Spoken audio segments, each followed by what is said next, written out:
أعوذ بالله من الشيطان الرجيم. بسم الله الرحمن الرحيم. ألف لام را، تلك آيات الكتاب المبين. إنا أنزلناه قرآنا عربيا لعلكم تعقلون. نحن نقص عليك أحسن القصص بما أوحينا إليك هذا القرآن وإن كنت من قبله لمن الغافلين. إذ قال يوسف لأبيه يا أبت إني رأيت 11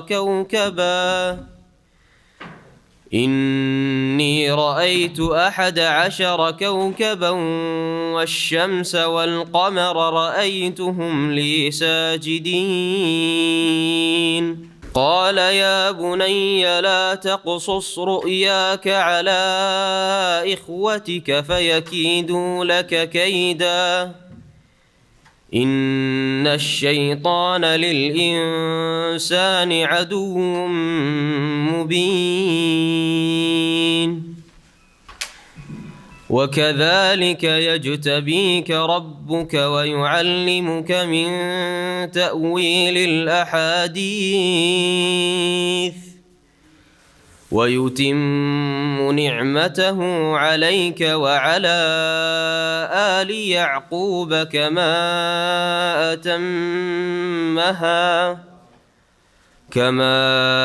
أتمها على أبويك من قبل إبراهيم وإسحاق إن ربك عليم حكيم.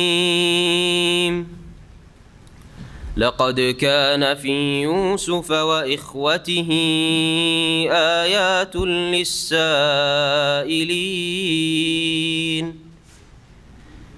إذ قالوا ليوسف وأخوه أحب إلى أبينا منا ونحن عصبة إن أبانا لفي ضلال مبين. اقتلوا يوسف أو اطرحوه أرضا يخل لكم وجه أبيكم وتكونوا من بعده قوما صالحين.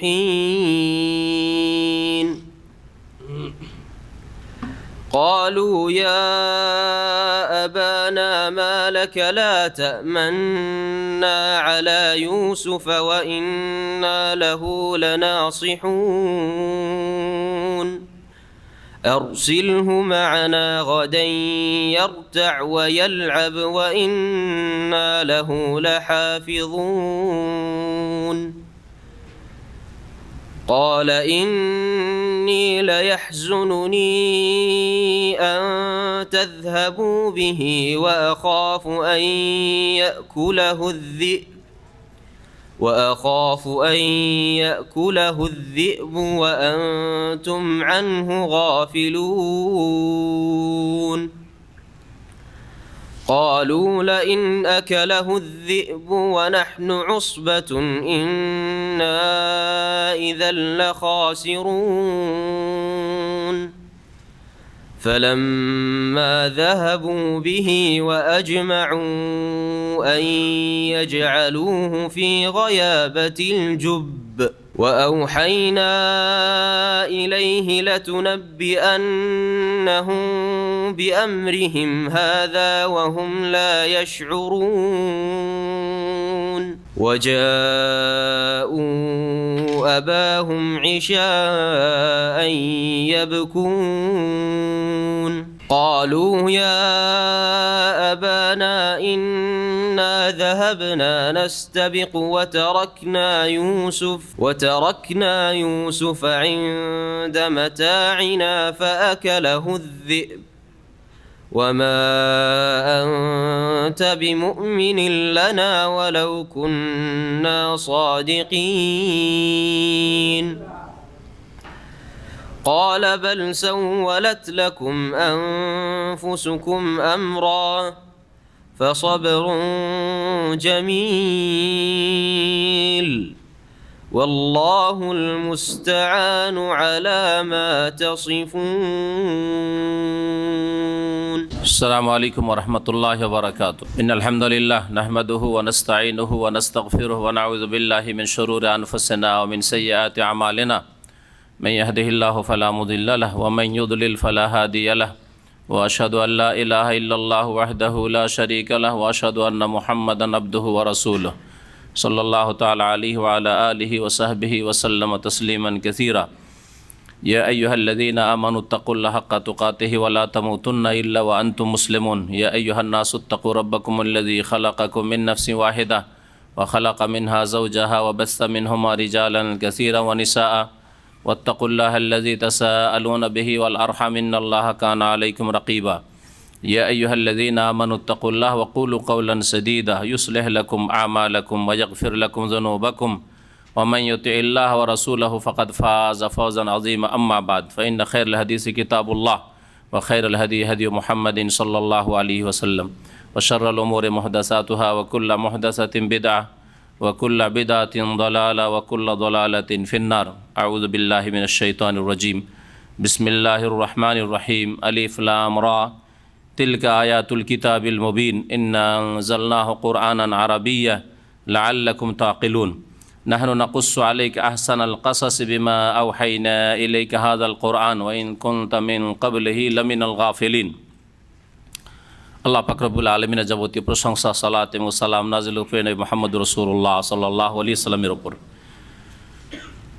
আজকে আমাদের তাফসীর হবে সূরা ইউসুফ থেকে। সূরা ইউসুফ, যেই সূরা ইউসুফ আলাইহিস সালামের এক লম্বা কাহিনী আর বড়ই সুন্দর চমৎকার কাহিনী আল্লাহ পাক রব্বুল আলামিন একসাথে উল্লেখ করেছেন। এইভাবে কোনো নবী রসুলের ঘটনা আল্লাহ পাক কোরআনে কারিমে একসাথে এক জায়গায় বর্ণনা করেননি।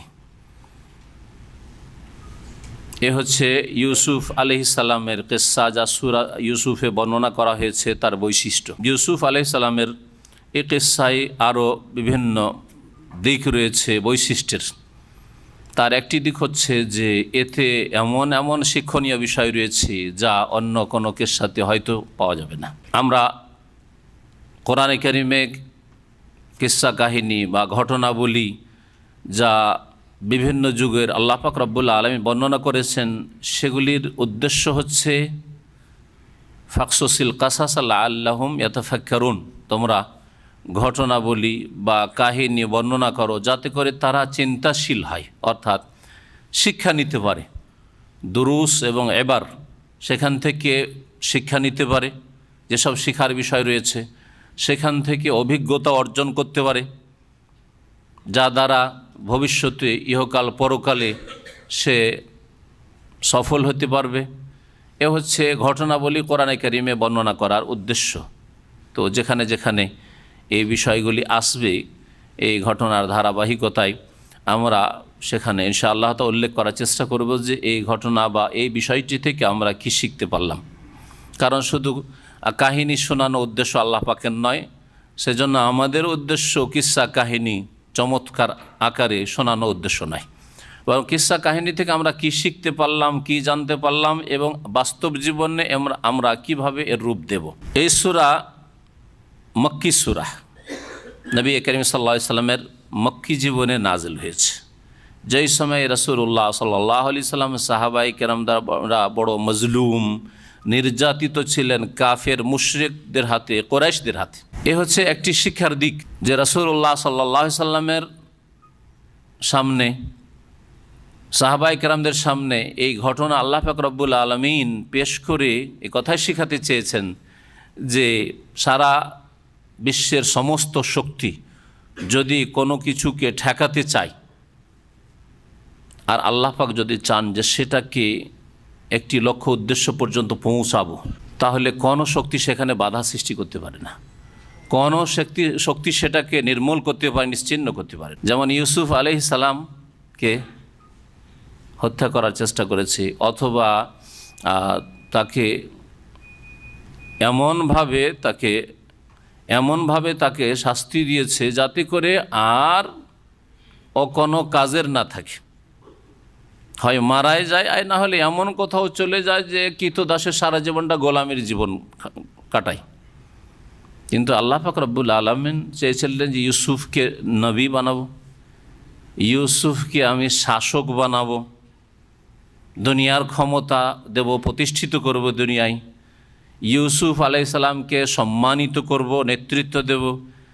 আর ইউসুফের যারা বৈমাত্রীয় ভাই, যারা হিংসা করে, বিদ্বেষ রাখে, শত্রুতা রাখে, তাদেরকে অনুগত করব, ইউসুফ আলাইহিস সালামের সামনে অনুগত হয়ে তারা উপস্থিত হবে। এগুলি ছিল আল্লাহ পাক রব্বুল আলামিনের লক্ষ্য উদ্দেশ্য। তাতে বাধা দেওয়ার চেষ্টা করেছিল, কিন্তু কোনো ক্ষতি করতে পারেনি, কোনো রকমের বাধা সৃষ্টি করতে পারেনি। হে মুহাম্মদ সাল্লাল্লাহু আলাইহি ওয়াসাল্লাম, তুমিও জেনে রাখো যে কুফরি শক্তি, কুরাইশদের শিরকি আর বাতিল শক্তি তোমার দাওয়াতে বাধা সৃষ্টি করার জন্য যত রকমের তাদের হাতিয়ার থাকে ব্যবহার করছে, কিন্তু কোনো শক্তি বাধা দিতে পারবে না। আল্লাহু মুতিম্মু নূরিহি ওয়ালাউ কারিহাল কাফিরুন। আল্লাহ তার নূরকে, আলোকে পূর্ণতা দান করবেন, যদিও কুফরি শক্তি তা বরদাস্ত করতে পারে না। এই একটি শিক্ষা ইউসুফ আলাইহিস সালামের ঘটনা থেকে। ইউসুফ আলাইহিস সালামের ঘটনা থেকে শিক্ষা যে হিংসা মানুষকে ধ্বংস করে, লাঞ্ছিত অপদস্থ করে, শত্রুতা বিদ্বেষ মানুষকে লাঞ্ছিত অপদস্থ করে। সুতরাং কারো হিংসা করে, কারো শত্রুতা করে, যার হিংসা করছেন, যার শত্রুতা করছেন, তার কিছুই করতে পারবেন না, নিজেকে ক্ষতিগ্রস্ত করবেন। এইরকম এই সূরায় শিক্ষার দিক রয়েছে যে কেউ যদি পাপ থেকে বাঁচতে চায়, তাহলে আল্লাহ পাক যে কোনো উপায় হোক পাপ থেকে, অন্যায় থেকে, গুনাহ থেকে বাঁচার রাস্তা বের করে দেবেন। ইউসুফ আলাইহিস সালাম যেভাবে পাপ থেকে বেঁচেছেন আর আল্লাহ বাঁচিয়েছেন, কিন্তু পাপ থেকে নিজেকে বাঁচাবার জন্য সচেষ্ট হইতে হবে, আল্লাহ ভীরু হইতে হবে, তাহলে আল্লাহ পাক তৌফিক দেবেন। এতে এই শিক্ষা রয়েছে, কেউ যদি পাপে লিপ্ত করার জন্য সব রকমের চেষ্টা করে, তারপরেও পাপে লিপ্ত করতে পারবে না যদি আপনি পাপমুক্ত থাকতে চান, যদি আল্লাহকে ভয় করেন, পরকাল সম্পর্কে চিন্তাশীল হন। তাহলে এইরকম বহু শিক্ষা রয়েছে এই ঘটনাতে, যার ফলে এই ঘটনাকে আল্লাহ পাক রব্বুল আহসানুল কাসাস বলেছেন। নাহনু নাকুসু আলাইকা আহসানুল কাসাস, সবচাইতে উৎকৃষ্ট শ্রেষ্ঠ কাহিনী বর্ণনা করবো আল্লাহ বলছেন। যত কাহিনী রয়েছে, কিছু রয়েছে কাল্পনিক কাহিনী, উপন্যাস। কোরআনে কারিমে কোনো কাল্পনিক কাহিনী, গল্প বর্ণনা করা হয়নি। উপন্যাস নয় কোরআনে কারিম, উপকথা নয়। কোরআনে কারিমে যেসব ঘটনা ঘটেছে সেগুলি বর্ণনা করা হয়েছে। সূরা ইউসুফে 111টি আয়াত রয়েছে। সূরা ইউসুফের শানে নজুল সম্পর্কে মুফাসসিরিন কেরাম বর্ণনা করেছেন। তাফসির ইবনে জারিরে, যাকে তাফসির তাবারি বলা হয়, ইমাম ইবনে জারির তাবারির তাফসিরুন, তার সবচেয়ে প্রসিদ্ধ তাফসির, সবচাইতে বড় তাফসির। এই তাফসিরে আব্দুল্লাহ বিন আব্বাস রাদিয়াল্লাহু তাআলা আনহুমা থেকে বর্ণিত রয়েছে, কালু ইয়া রাসূলুল্লাহ, লোকেরা বলল, হে আল্লাহ রাসূল সাল্লাল্লাহু আলাইহি ওয়াসাল্লাম, লাউ কাসাসতা আলাইনা, যদি আমাদেরকে কোনো একটা কাহিনী শোনাইতেন, কোনো একটা ঘটনা শোনাতেন, যার থেকে আমরা কিছু শিখতাম। ঘটনা শোনার আকাঙ্ক্ষা করলেন সাহাবায়ে কেরামরা মক্কাতুল মুকাররমায়, কারণ ঘটনা বলি, কিস্সা কাহিনী যদি সুন্দর হয় তো মানুষের তাতে সময় কাটে, তার বিপদ আপদ থাকলে একটু হালকা হয়। হ্যাঁ, ঘটনা বলি শুনে সাহাবীরা এই আকাঙ্ক্ষা প্রকাশ করলেন যে আমাদেরকে যদি একটা কোনো ঘটনা শোনাতেন। তখন নাজিল হয়, ফানাজালাত নাহনু নাকুসু আলাইকা আহসানাল কাসাস, এই সূরা ইউসুফ নাজিল হয়। কোন তাফসীরকার শানে নজুল সামান্য ভিন্ন করে বর্ণনা করেছেন। তারা বলছেন যে মক্কার মুশরিকেরা সবসময় ইহুদিদের শরণাপন্ন হইতো, পরামর্শ নিত মুহাম্মদ সাল্লাল্লাহু আলাইহি সাল্লামের দাওয়াতকে ঠেকানোর জন্য। কোন তাফসীরকাররা বলেছেন শানে নজুলে যে মক্কার মুশরিকরা পরামর্শ নিত ইহুদিদের কাছে আগের কিতাবের জ্ঞান রয়েছে, তাওরাত ইনজিলে, তাদের কাছে পরামর্শ নিত মুহাম্মদ সাল্লাল্লাহু আলাইহি সাল্লামকে কেমন করে ঠেকাবো, তার মুখ কী করে বন্ধ করব, তার দাওয়াতকে কী করে প্রতিহত করব। তো ইহুদিরা শিখিয়ে দিত, পরামর্শ দিত, এটা জিজ্ঞেস করো, ওইটা জিজ্ঞেস করো। তার মধ্যে একটি পরামর্শ দিল তারা যে সে যদি সত্যি নবী হয় তাহলে নবীদের ঘটনা অবশ্যই বলতে পারবে। একটা খুব চমৎকার ঘটনা রয়েছে ইউসুফ আলাইহিস সালামের কিস্সা, হ্যাঁ, আর তার যে ভাইরা ছিল, বৈমাত্রীয় ভাইরা ছিল, তাদের কিস্সা, খুব চমৎকার কিস্সা রয়েছে। যাও তো জিজ্ঞেস করো তো মুহাম্মদকে সাল্লাল্লাহু আলাইহি ওয়াসাল্লাম, যদি বলতে পারে তাহলে ভালোই কথা, যদি না বলতে পারে তার জানবে যে সে মিথ্যা। আল্লাহ পাক সূরা ইউসুফ নাযিল করে শুনিয়ে দিলেন ইউসুফ আলাইহিস সালামের কিস্সা। আল্লাহ পাক রব্বুল আলামিন ইরশাদ করছেন, আমরা শুরু করি তাফসীর। বিসমিল্লাহির রহমানির রহিম। আলিফ লাম রা তিলকা আয়াতুল কিতাবিল মুবিন। আলিফ লাম রা এগুলি হচ্ছে বিচ্ছিন্ন অক্ষর, কোরআনে কারীমের বেশ কিছু সূরার শুরুতে রয়েছে। কোন সূরা শুরুতে একটি রয়েছে, যেমন কাফ ওয়াল কোরআনিল মাজিদ, নুন ওয়াল কলম। আর কোনটিতে রয়েছে দুইটি, যেমন ইয়াসিন, হামিম।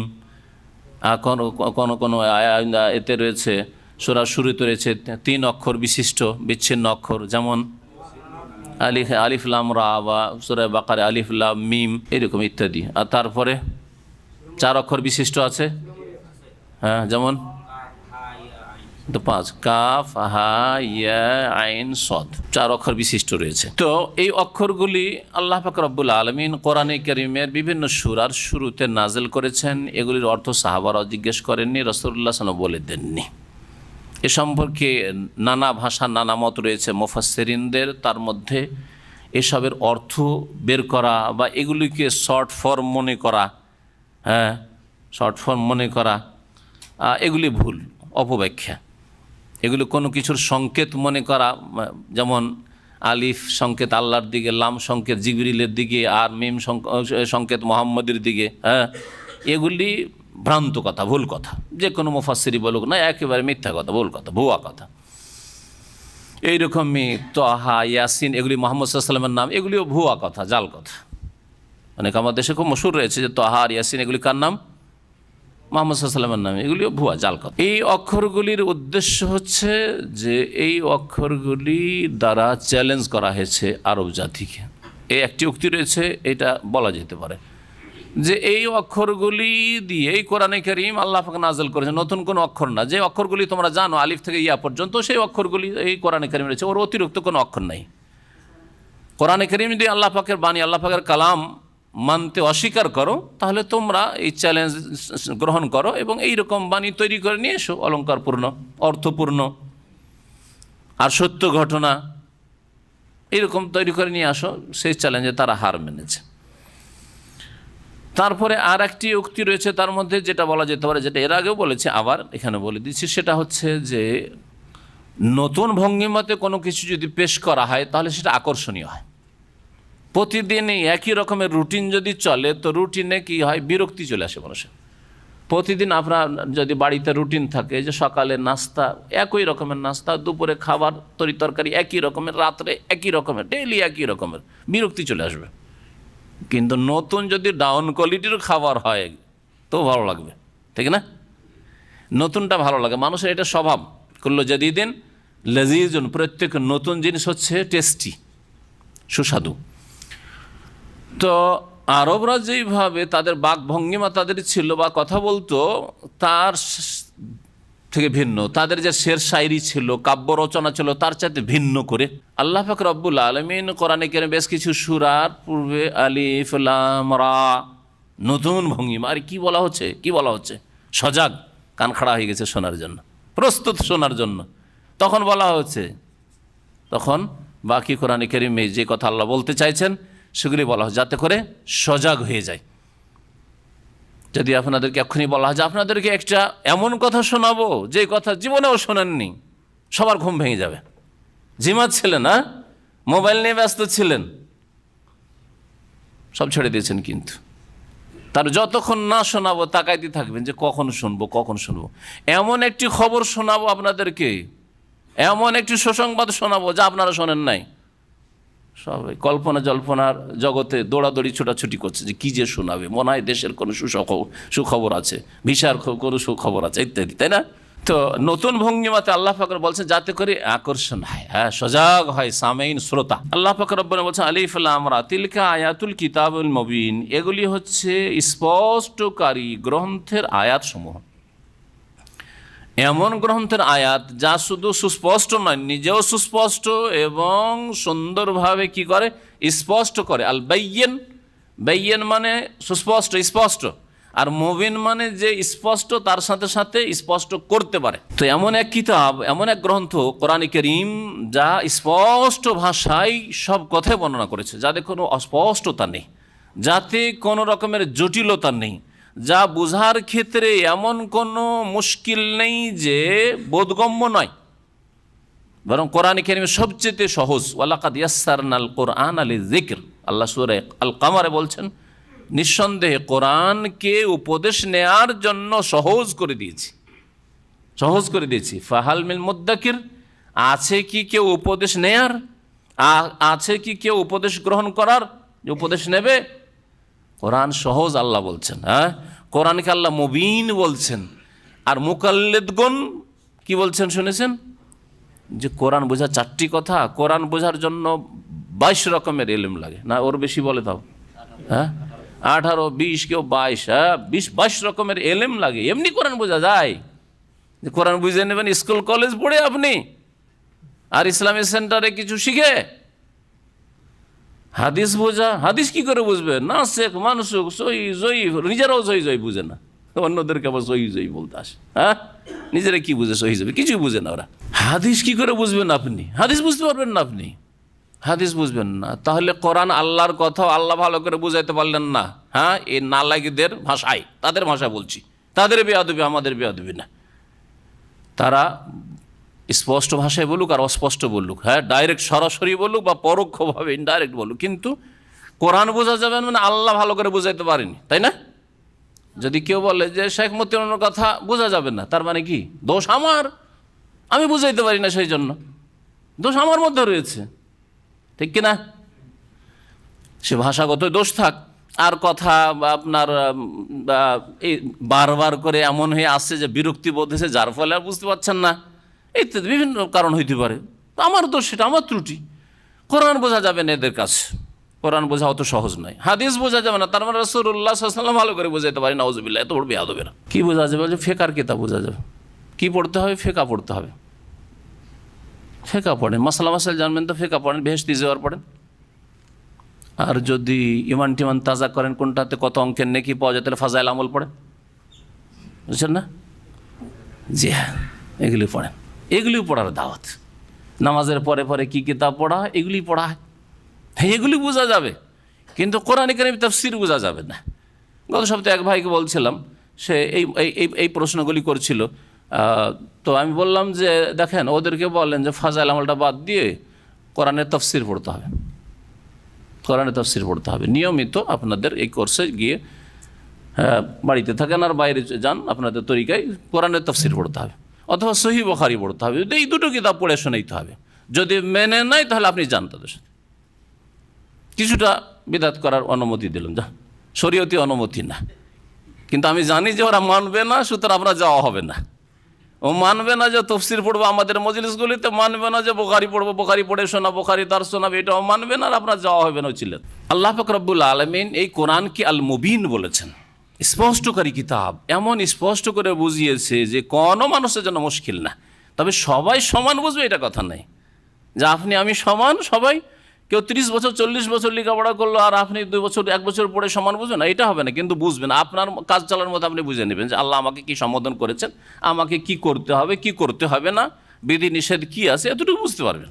ইন্না আনজালনাহু কুরআনান আরাবিয়্যা, আল্লাহ পাক বলছেন নিঃসন্দেহে এই কিতাবকে আমি নাজিল করেছি কুরআনান আরাবিয়্যা, আরবি কোরআন হিসাবে, আরবি ভাষায় কোরআন রূপে, আরবি ভাষায় কোরআন রূপে আমি নাজিল করেছি। আল কোরআনুল কারীম, আল কোরআনকে আল কোরআন এই জন্য বলা হয় যে কোরআন শব্দটি কারাআ থেকে, কারা মানে পাঠ করা, আর দুনিয়ার মধ্যে সবচেয়ে বেশি তেলাওয়াত পাঠ হয় কোরআনুল কারীমের। এই জন্য কোরআনের নাম হচ্ছে আল কোরআনুল কারীম। কোরআনে কারীমের তেলাওয়াত, হ্যাঁ, শব্দের তেলাওয়াত হচ্ছে ইবাদত, তাআব্বুদ, আল মুতাআব্বাদ বিতিলাওয়াতি। দুনিয়ার কোনো কিতাব তেলাওয়াত করা ইবাদত না, কিন্তু কোরআনে কারীম তেলাওয়াত করে হচ্ছে ইবাদত। সেজন্য আল কোরআনুল কারীমকে আল কোরআনুল কারীম বলা হয়। আরবি ভাষায় আল্লাহ পাক নাজিল করেছেন কেন? লাআল্লাকুম তাকিলুন, যাতে করে তোমরা বুঝতে পারো, তোমাদের বুঝা উপলব্ধি করা সহজ হয়ে যায়।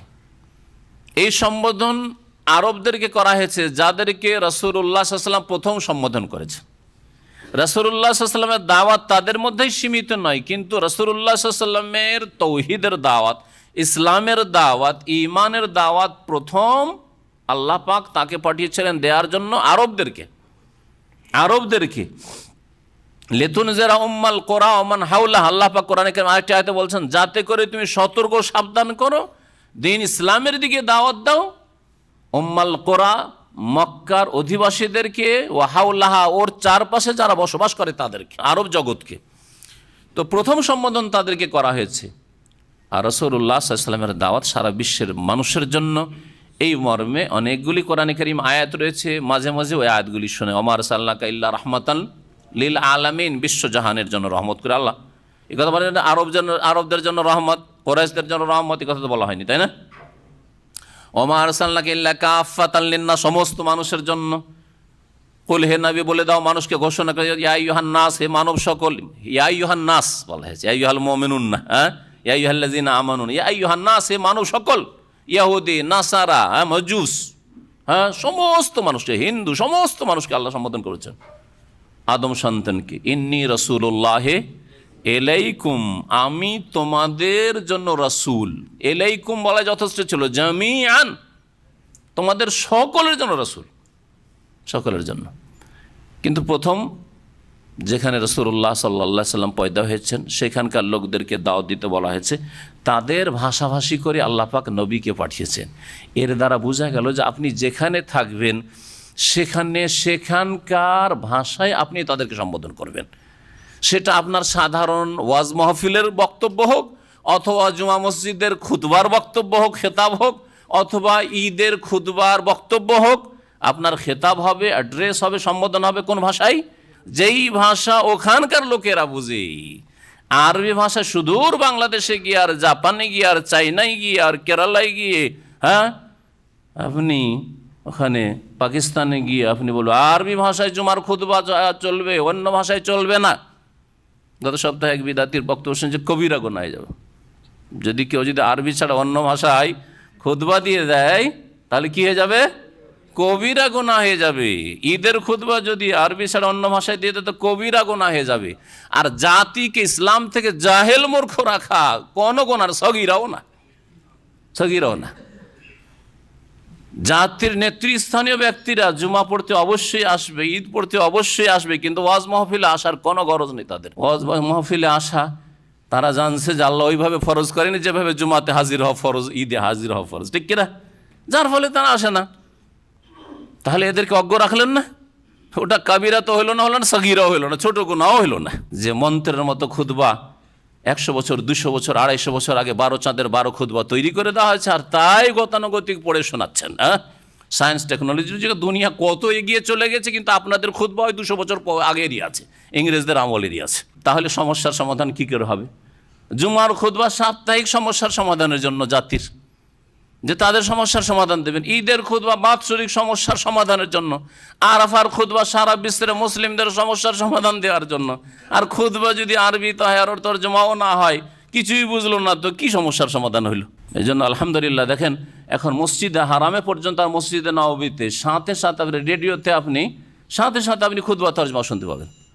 কয়েক ভাষাতে শুরু করা হয়েছে, ইংরেজিতে শুরু করা হয়েছে, উর্দুতে শুরু করা হয়েছে, আরও কয়েক ভাষা এখন শুরু হবে সাথে সাথে। অথচ এখানকার অধিবাসী মেজরিটি হচ্ছে অধিবাসী সবাই আরবি, আর এমনকি যারা প্রবাসী তাদেরও অনেকে আরবি। তারপরেও কিছু সংখ্যক প্রবাসীদের জন্য কি করা হচ্ছে? আরবি থেকে বিভিন্ন ভাষায় এই খুতবাগুলি তরজমা করা হচ্ছে। তাহলে যেই দেশের লোক শতকরা একটাও আরবি বুঝেন না, বরং হাজারে একটা আরবি বুঝেন না, সেই দেশে আরবিতে খুতবা, এই মন্ত্র পড়াতে হিন্দুদের মন্দিরের মন্ত্র পড়া। ইন্না আনজালনা কোরআনান আরাবিয়্যা, আরবি ভাষায় আল্লাহ পাক কোরআন নাজিল করেছেন, বলছেন লাআল্লাকুম তাকিলুন। কোরআনে কারীম সম্পর্কে, কোরআনে কারীমের কয়েকটি বৈশিষ্ট্য এখানে উল্লেখ করব, যা তাফসীরকাররা উল্লেখ করেছেন। কোরআনে কারীম আরবি ভাষায় নাজিল হয়েছে, কোরআনে কারীম আরবি ভাষা নাজিল হয়েছে। কোরআনে কারীম সবচেয়ে শ্রেষ্ঠ কিতাব আল্লাহ পাক রব্বুল, একটি বৈশিষ্ট্য, যতগুলি আসমানি কিতাব রয়েছে, তাওরাত হোক, ইনজিল হোক, জবুর হোক, আর সোহফে ইব্রাহিম হোক, কোরআনে কারীম সবচাইতে শ্রেষ্ঠ কিতাব। আর সবচাইতে শ্রেষ্ঠ ভাষায় কোরআনে কারীম নাজিল হয়েছে। আরবি ভাষা সবচাইতে শ্রেষ্ঠ কোন দিক থেকে? আজকালকার যুগে এই কথা বলা যাবে না যে আন্তর্জাতিক ক্ষেত্রে, এই কথা বলা যাবে না, কারণ ইন্টারন্যাশনাল ভাষা ইংরেজি হয়ে গেছে। কিন্তু ভালো করে জেনে রাখবেন, যাদের জানা নাই তাদেরকে জানিয়ে দেবেন যে এই 1400 বছরের ইসলামের ইতিহাসে রাসূলুল্লাহ সাল্লাল্লাহু আলাইহি ওয়াসাল্লামের জামানা থেকে আজকে 1436 হিজরি, তাই না? এই 1400 বছর মধ্যে 1000 বছর পর্যন্ত আরবি ভাষা ইন্টারন্যাশনাল ভাষা ছিল, আরবি ভাষা আন্তর্জাতিক ভাষা ছিল। আরবি ভাষায় স্পেনে, যার ইসলামিক নাম আন্দুলুস ছিল, সেখানে কর্তোবা ইউনিভার্সিটি ছিল, জামিয়া কর্তোবা, আল আজহার ইউনিভার্সিটি, এসব ইউনিভার্সিটি প্রাচীন যুগ থেকে চলে আসছে, যেগুলিতে অমুসলিম খ্রিস্টান ইহুদিদের ছেলেরা এসে আরবি ভাষা শিক্ষা লাভ করত।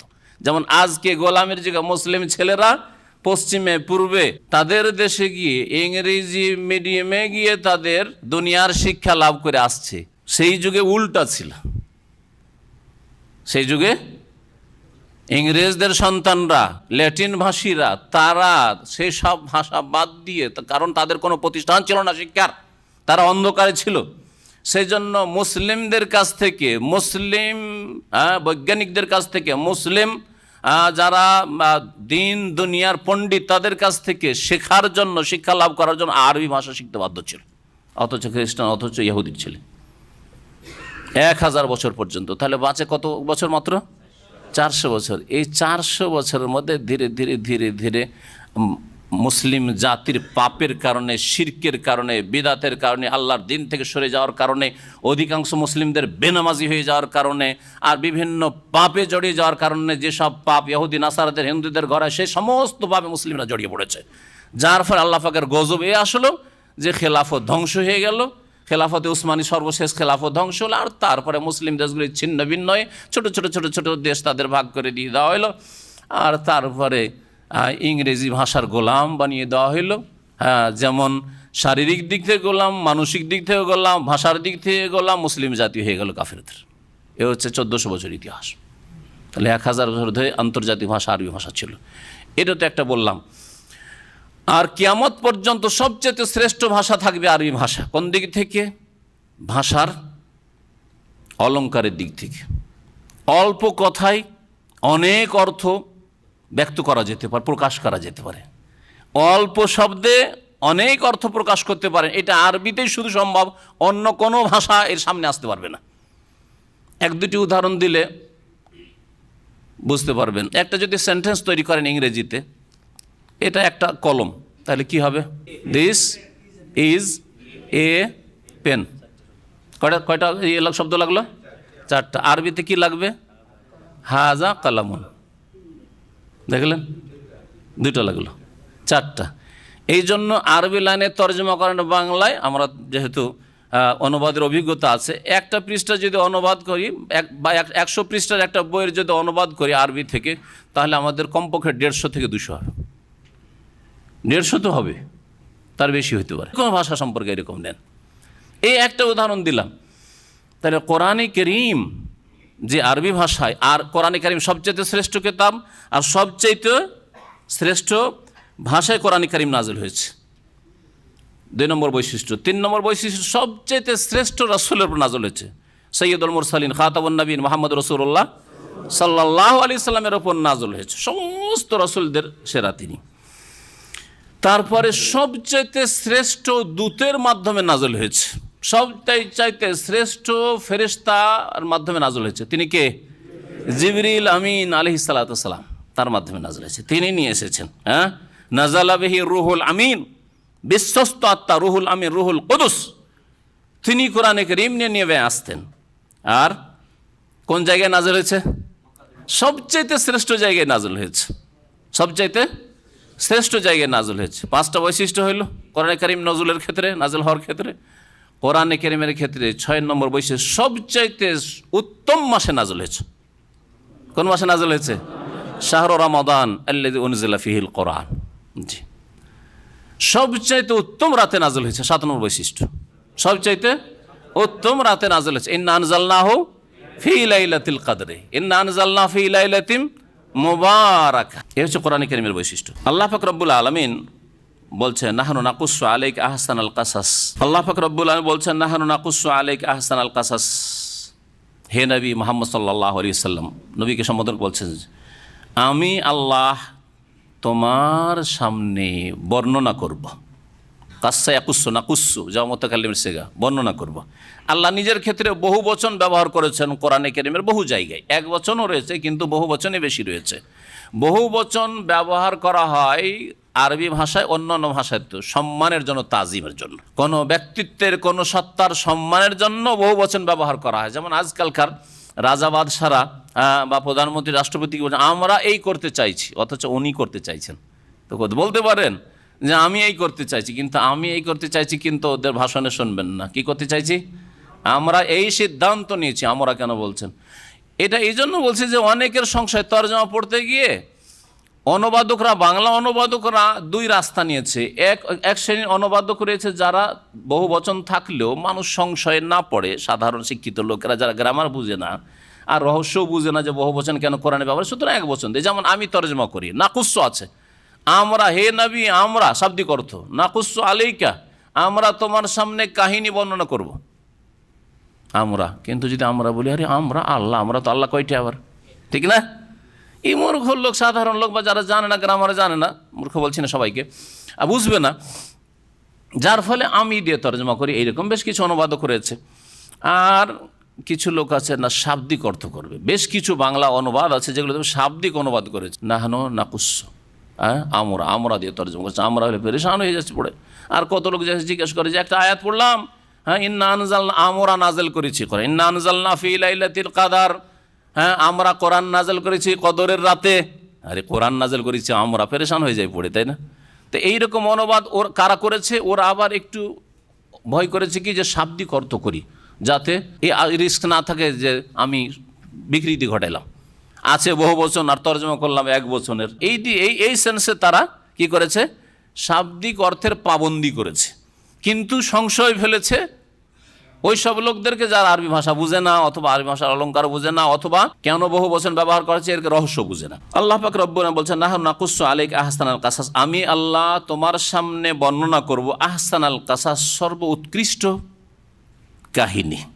বিমা আওহাইনা ইলাইকা হাযাল কোরআন, ওই ওহীর মধ্য থেকে যা তোমার প্রতি করা হয়েছে এই কোরআন। আওহাইনা ইলাইকা হাযাল কোরআন, যে ওহী আমি করেছি এই কোরআনের, সেই ওহীর মধ্য থেকেই আমি তোমাকে একটি উৎকৃষ্ট সর্বোত্তম কাহিনী শোনাবো। অর্থাৎ কোরআনে কারীমেই তোমাকে এই কাহিনী শোনাবো, কোরআনে কারীমের বাইরে নয়। ওয়াইন কুনতা মিন ক্বাবলিহি লামিনাল গাফিলিন, যদিও, অধিকাংশ মুফাসসিররা এরকম তর্জমা করে, যদিও। ওয়াইন ইন, তাহলে যদির মানেই থাকলো, শাব্দিক অর্থে থাকলো। ওয়াইন কুনতা মিন ক্বাবলিহি, যদিও তুমি এর পূর্বে হে নবী লামিনাল গাফিলিন, অনবহিতদের অন্তর্ভুক্ত ছিলে, অজানা লোকদের অন্তর্ভুক্ত, যারা জানতো না তাদের অন্তর্ভুক্ত ছিলে। ওয়াইন কুনতা। আর কেউ কেউ বলছেন যে ইনটা আসলে ছিল ইন্না, ছিল মুখাফফাফ হয়েছে, মুসাক্কাল থেকে ইন্না ছিল, কি হয়েছে? মুখাফফাফ ইন হয়েছে। এটাও আরবি গ্রামারে হয়। তাহলে কি হবে? ওয়া ইন্নাহু। আর কথা হচ্ছে এই যে কুনতা মিন ক্বাবলিহি, ইতিপূর্বে তুমি কি ছিলে? যারা জানতো না তাদের অন্তর্ভুক্ত ছিলে। মানে ইউসুফ আলাইহিস সালাম সম্পর্কে তোমরা কিছুই জানতে না, তুমি জানতে না। ইউসুফ আলাইহিস সালামের ঘটনা সম্পর্কে হে নবী মুহাম্মদ তুমি কিছুই জানতে না। লামিনাল গাফিলিন, মানে তুমি কিছু জানতে না, জানা ছিল না। এই আয়াত থেকে কি স্পষ্ট হইল? যে নবী মুহাম্মদ সাল্লাল্লাহু আলাইহি ওয়াসাল্লাম অতীতের খবর রাখতেন না, জানতেন না। অতীতের খবর রাখতেন না তো আলেমুল গায়ব কি করে? আলেমুল গায়ব কাকে বলা হয়? যিনি অদৃশ্যের সব খবর রাখেন।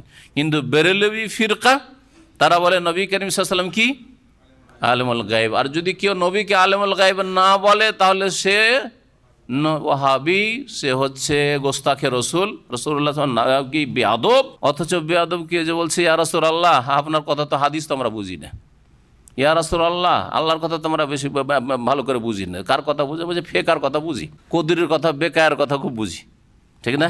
ওরা খুব আদব করলো, তাই না? নবী সাল্লাল্লাহু আলাইহি সাল্লামকে যেখানে আল্লাহ পজিশন দিয়েছেন সেখান থেকে নিচে নামানো যেমন ইমানের জন্য ঝুঁকি রয়েছে, ইমান চলে যেতে আমার ওপরে উঠালো ইমান চলে যাবে, বরং ওপরে উঠার গুমরাহিটা বেশি মারাত্মক। নিচে নামায় কারা? যারা বেদিন, পরকাল সম্পর্কে চিন্তাশীল নয়, তারা ধর্মের নামে কিন্তু নিচে নামায় না। বিধর্মী, হ্যাঁ, নাস্তিক, হ্যাঁ, ইত্যাদি, মানবরচিত বিধানে বিশ্বাসী, কোরআনে বিশ্বাসী নয়, ইত্যাদি, ওহীতে বিশ্বাসী নয়, হ্যাঁ, আল্লাহ পরকালে বিশ্বাসী নয়, কবরের জীবনে বিশ্বাসী নয় হয়তো, অথবা গাফেল, ফাসেক, বেনামাজি, হ্যাঁ, পাপিষ্ট, ওরা নবী সাল্লাল্লাহু আলাইহি সাল্লামের অনুসরণ করা উচিত, আনুগত্য করা উচিত, তারা করে না, ঠিক না? বা আংশিক করে, আংশিক করে না, কিছু করে, কিছু করে না। আর বাড়াবাড়ি কারা করে? উপরে উঠায় কারা? ধর্মের নামে কিন্তু উপরে উঠায়, বিধর্মিতার নামে নবীকে উপরে উঠায়। যেখানে আল্লাহ পাক তাকে মর্তবা দিয়েছেন, মর্যাদা দিয়েছে, সেখান থেকে উপরে কারা উঠায়? যারা ধর্মের নামে গুমরাহ হয়েছে। আর ধর্মের নামে কেউ গুমরাহ হলে ওকে হেদায়েত করা বেশি জটিল। একটা বেনামাজিকে নামাজি বানানো আর একটা কবর পূজারীকে কবর পূজার মুক্ত করা, হ্যাঁ, তৌহিদবাদী করা, দুটো দাওয়াত দিতে লাগেন, কোনটা তাড়াতাড়ি করতে পারবেন দেখে নেন, পরীক্ষা করে বুঝতে পারবেন। বেনামাজিকে একটা লোক মদ খায়, একটা লোক বিভিন্ন পাপে জড়িয়ে আছে, জুয়াতে, হারাম খাওয়ায়, সুদ খাওয়ায় জড়িয়ে আছে, তাকে ইমানের দিকে নিয়ে, ইসলামের দিকে নিয়ে আসা অনেক সহজ।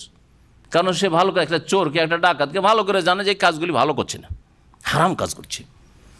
কিন্তু একজন লোক শিরিক করে, কবর মাজার পূজা করে, হ্যাঁ, অথবা মিলাদ করে, মিলাদের বিদাত করে, ইত্যাদি বিভিন্ন রকমের বিদাত করে, বলে যে এগুলি বিদাত, এগুলো শিরক, এগুলি ইসলামের নাই। বলতে যে তুমি ইসলাম জানো না, তুমি ইসলাম জানো, তুমি ওয়াহাবি, ঠিক না? আমি ঠিক ইসলাম জানি, আমরা সঠিক ইসলাম পালন করছি, বলবে না? বলবে না?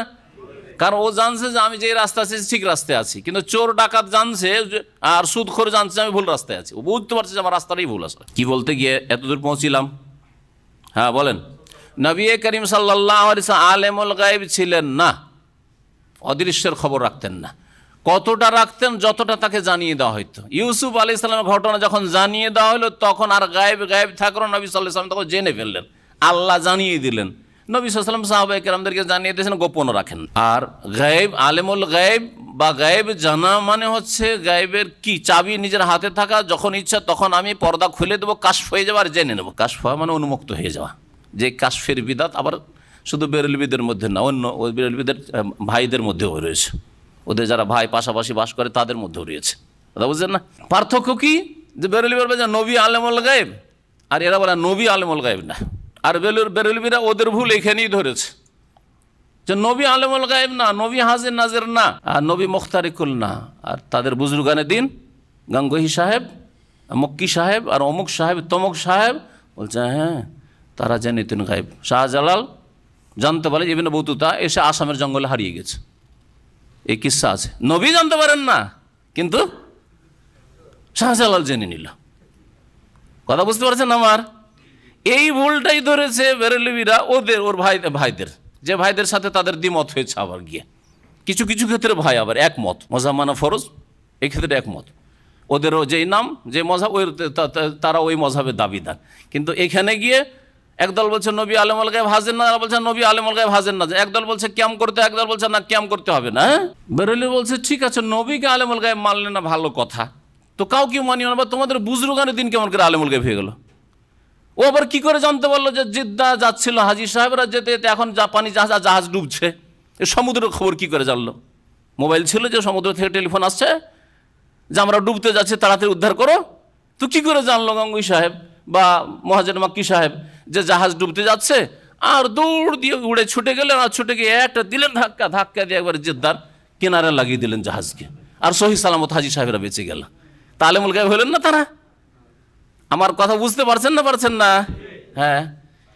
তো যদি রসুল সম্পর্কে আলেমুল গায়েবের আকিদা রাখা শিরকি আকিদা হয়, তাহলে অন্যের সম্পর্কে যে তারা আলেমুল গায়েব হয়ে যেতে পারে, তাদের সামনে কাশফ হয়ে যেতে পারে, জেনে নিতে পারে, অদৃশ্যের খবর জেনে নিতে পারে, এটা তো আরো বড় শিরক।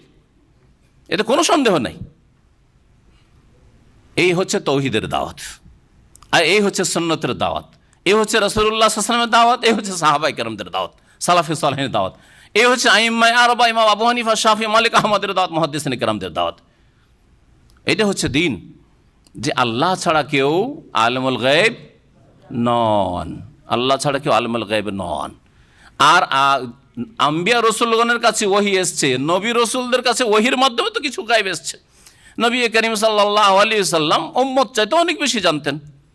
লাউ কুনতুম তা'লামুনা মা আ'লামু লাযাহিকতুম কালিলা ওয়া লাবাকাইতুম কাসীরা। নবী সাল্লাল্লাহু আলাইহি ওয়াসাল্লাম বলছেন যে আমি যা জানি তা যদি তোমরা ওইভাবেই জানতে, তাহলে তোমরা হাসতে কম, কাঁদতে বেশি। তার বোঝা গেল যে নবী আমাদের চাইতে, ইমাম আবু হানিফা, শাফি, মালিক, আহমদ, আবু বকর, ওমর সবার চাইতে বেশি জানতেন না জানতেন না? সবার চাইতে বেশি জানতেন, এতে কোনো সন্দেহ নেই। কিন্তু তার কাছে গায়বের চাবি আছে, সবগুলি জেনে নেব, এই ক্ষমতা ছিল না। এটা কার ক্ষমতা? একমাত্র আল্লাহ পাকের ক্ষমতা। যে আলিমুল গায়বি ফালা ইউযহিরু আলা গায়বি আহাদা ইল্লা মান ইরতাদা মিন রাসূল। তবে যেই রাসূলকে মনোনীত করেছেন গায়ব থেকে, আল্লাহ পাক কিছু জানিয়েছেন। গায়বের ঘটনা, ইউসুফ আলাইহিস সালামের ঘটনা, প্রাচীন যুগের ঘটনা আল্লাহ পাক জানিয়েছেন, সেজন্য জানতে পেরেছেন। এইরকমই যুলকারনাইনের ঘটনা, আসহাবে কাহফের ঘটনা, মুসা আর খাজিরের ঘটনা, ইত্যাদি ইত্যাদি, মুসা আলাইহিস সালামের গাভী জবাইয়ের ঘটনা, ফেরাউনের ঘটনা, আল্লাহ পাক এইরকমই জান্নাত, জাহান্নাম, আখিরাত, দাজ্জাল যেসব গায়ব রয়েছে আল্লাহ পাক নবী সাল্লাল্লাহু আলাইহি ওয়াসাল্লামকে জানিয়েছেন। আর যেগুলি হুকুম, আহকাম, বিধি বিধান বিশেষ করে সেগুলি নবী আমাদেরকে জানিয়ে দিয়েছেন। বেশ কিছু জিনিস হয়তো জানা নেই, যেগুলির প্রয়োজন নেই। ফিতনা ফাসাদ, আগামীতে কলহ বিবাদ হবে, ফিতনা ফাসাদ হবে, নবী সাল্লাল্লাহু আলাইহি ওয়াসাল্লাম জানতেন। বেশ কিছু নাম ধরে ধরে জানতেন যে এই লোক শহীদ হবে, আর এই লোকের উপর জুলম হবে, আর কিছু নাবালকরা নেতৃত্বে আসবে, অযোগ্যরা নেতৃত্বে আসবে। জানতেন না নবী সাল্লাল্লাহু আলাইহি ওয়াসাল্লাম এগুলো? বেশ কিছু জিনিস জানতেন, কিন্তু এইগুলি ওইভাবে বিস্তারিত জানাবার প্রয়োজন। এগুলির সাথে ইসলামী জীবনের কোনো সম্পর্ক নেই, আকীদার সম্পর্ক নেই, ইবাদতেরও সম্পর্ক নেই, আখলাক, চরিত্র, হালাল হারামের সম্পর্ক নেই। সেই জন্য অনেক কিছু হয়তো গোপন রেখেছেন রাসূলুল্লাহ সাল্লাল্লাহু আলাইহি ওয়াসাল্লাম। কিন্তু সব কথাই জানিয়ে দেওয়া হয়েছে, বা সব কথাতে ক্ষমতা ছিল, এটা হচ্ছে শিরকি আকীদা। কোনো মানুষকে আল্লাহ সব কথা জানিয়েও দেননি গায়বের, আর সব কিছুই জানার তার কাছে ক্ষমতা ছিল, চাবি ছিল, এটাও ছিল না। ওয়াইনদাহু মাফাতিহুল গায়ব, ওয়াইনদাহু মানে তার নিকটে, মাফাতি মানে কি? চাবি। হ্যাঁ, মিফতাহুনের বহুবচন, চাবি। তার কাছে, আল্লাহর কাছেই চাবি রয়েছে। কিসের? আল গায়ব, গায়বের চাবি রয়েছে। লা ইয়ালামুহা ইল্লাহু, তিনি ছাড়া আর কেউ জানেন না গায়ব। কোরআনে কারীম এত স্পষ্ট, নবী মুহাম্মদ সাল্লাল্লাহু আলাইহি ওয়াসাল্লাম বলছেন লাউ কুনতু আলামুল গায়ব, আমি যদি গায়ব জানতাম। কোরআনে আল্লাহ বলছেন নবীকে, আর কোরআনের ভাষায় নাযিল হচ্ছে, এটা হাদিসের ভাষা শোনাচ্ছে না। আল্লাহ পাক বলছেন যে হে নবী বলো, লাউ কুনতু আলামুল গায়ব, আমিও যদি গায়ব অদৃশ্য সব কিছু জানতাম, যে তাইফ গেলে কি ক্ষতি হবে, আর ওহদেও 50 জন নেমে যাবে, এদেরকে যদিও নিযুক্ত করি, সুতরাং এদেরকে নিযুক্ত করা হবে না, আমাকে নিজেই ওখানে থাকতে হবে, এসব যদি জানতাম, লাস্তাকসারতু মিনাল খায়র, তাহলে অনেক কল্যাণ একত্রিত করে নিতাম, সঞ্চয় করে নিতাম। আর ওমা মাসানিয়া সু, আর কখনো আমাকে অনিষ্ট স্পর্শ করতে পারতো না, কখনো বালা মুসিবত বিপদ আপদ আসতো। ইয ক্বালা ইউসুফ লি আবিহি, এখন আল্লাহ পাক ঘটনা বর্ণনা করা শুরু করেছে। এ আহসানুল কাসাস, সবচাইতে চমৎকার কিস্সা কোরআনে কারীমের আল্লাহ পাক বর্ণনা করেছেন এখানে। ইয ক্বালা ইউসুফ লি আবিহি, স্মরণ করো যখন ইউসুফ আলাইহিস সালাম বলেছিলেন তার পিতাকে। তার পিতার নাম কি?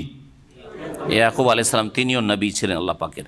ইয়া আবাতে, হে আব্বা জান, ইন্নী রাআইতু আহাদা আশারা কওকাবা, আমি দেখছি 11টি তারকাকে, ওয়াশ-শামসা ওয়াল কামার, আর সূর্যকে এবং চন্দ্রকে। দেখছি মানে স্বপ্নে দেখছি, রাআইতুহুম ফিল মানাম, স্বপ্নে দেখছি। রাআইতুহুম লি সাজিদিন, এসবকে দেখছি যে আমাকে সেজদা করছে। এসবকে দেখছি যে লি সাজিদিন, আমাকে সেজদা করছে, আমার সামনে সেজদায় অবনত হয়ে রয়েছে, ঝুঁকে রয়েছে। সেজদা করার অর্থ আমার অনুগত হবে, আমাকে আল্লাহ পাক নেতৃত্ব দেবেন, আর আমার অনুগত হবে, আমার উপর জুলম অত্যাচার করবে, তারপর আমার সামনে অনুগত হয়ে হাজির হবে, হ্যাঁ, আমার শরণাপন্ন হবে। 11টি তারকা, 11টি তারকা বলতে কি বোঝানো হয়েছে এতে? 11 ভাই আর 11 বাকি, তারা টোটাল 12 ভাই ছিলেন। হ্যাঁ, আর 12 ভাইয়ের কথা, মূসা আলাইহিস সালামের জামানা তো 12 বংশ ছিল, ওই 12 ভাই থেকে 12 বংশ ছিল। এই জন্য 12 বংশের জন্য এক বংশকে আর এক বংশ, এক গোত্রকে আর এক গোত্রের যাতে করে ঝর্ণাতে পানি না নিতে যেতে হয়, সেই জন্য ওই লোহিত সাগর পার করে ফেরাউন ধ্বংস হলো ডুবে, মুসা আলাইহিস সালাম তার বনি ইসরায়েল বংশধরকে নিয়ে যে সমুদ্র পার হয়ে আসলেন, পানির প্রয়োজন হইল, আল্লাহ পাক রব্বুল আলামিন পানির ব্যবস্থা করে 12টি ঝর্ণা প্রবাহিত করেছে। ওয়াকাত্তা নাহুম ইসনাতাই আশারাতা আসবাতান ওমামা, 12 ভাগ বিভক্ত আল্লাহ পাক রব্বুল এই গোত্রকে করেছেন। আর তাদের জন্য ফানফাজারা মিনহু, কোরআন কারীম আয়াত পড়েন হাফেজ সাহেব, ফানফাজারা মিনহু ইসনাতা আশারা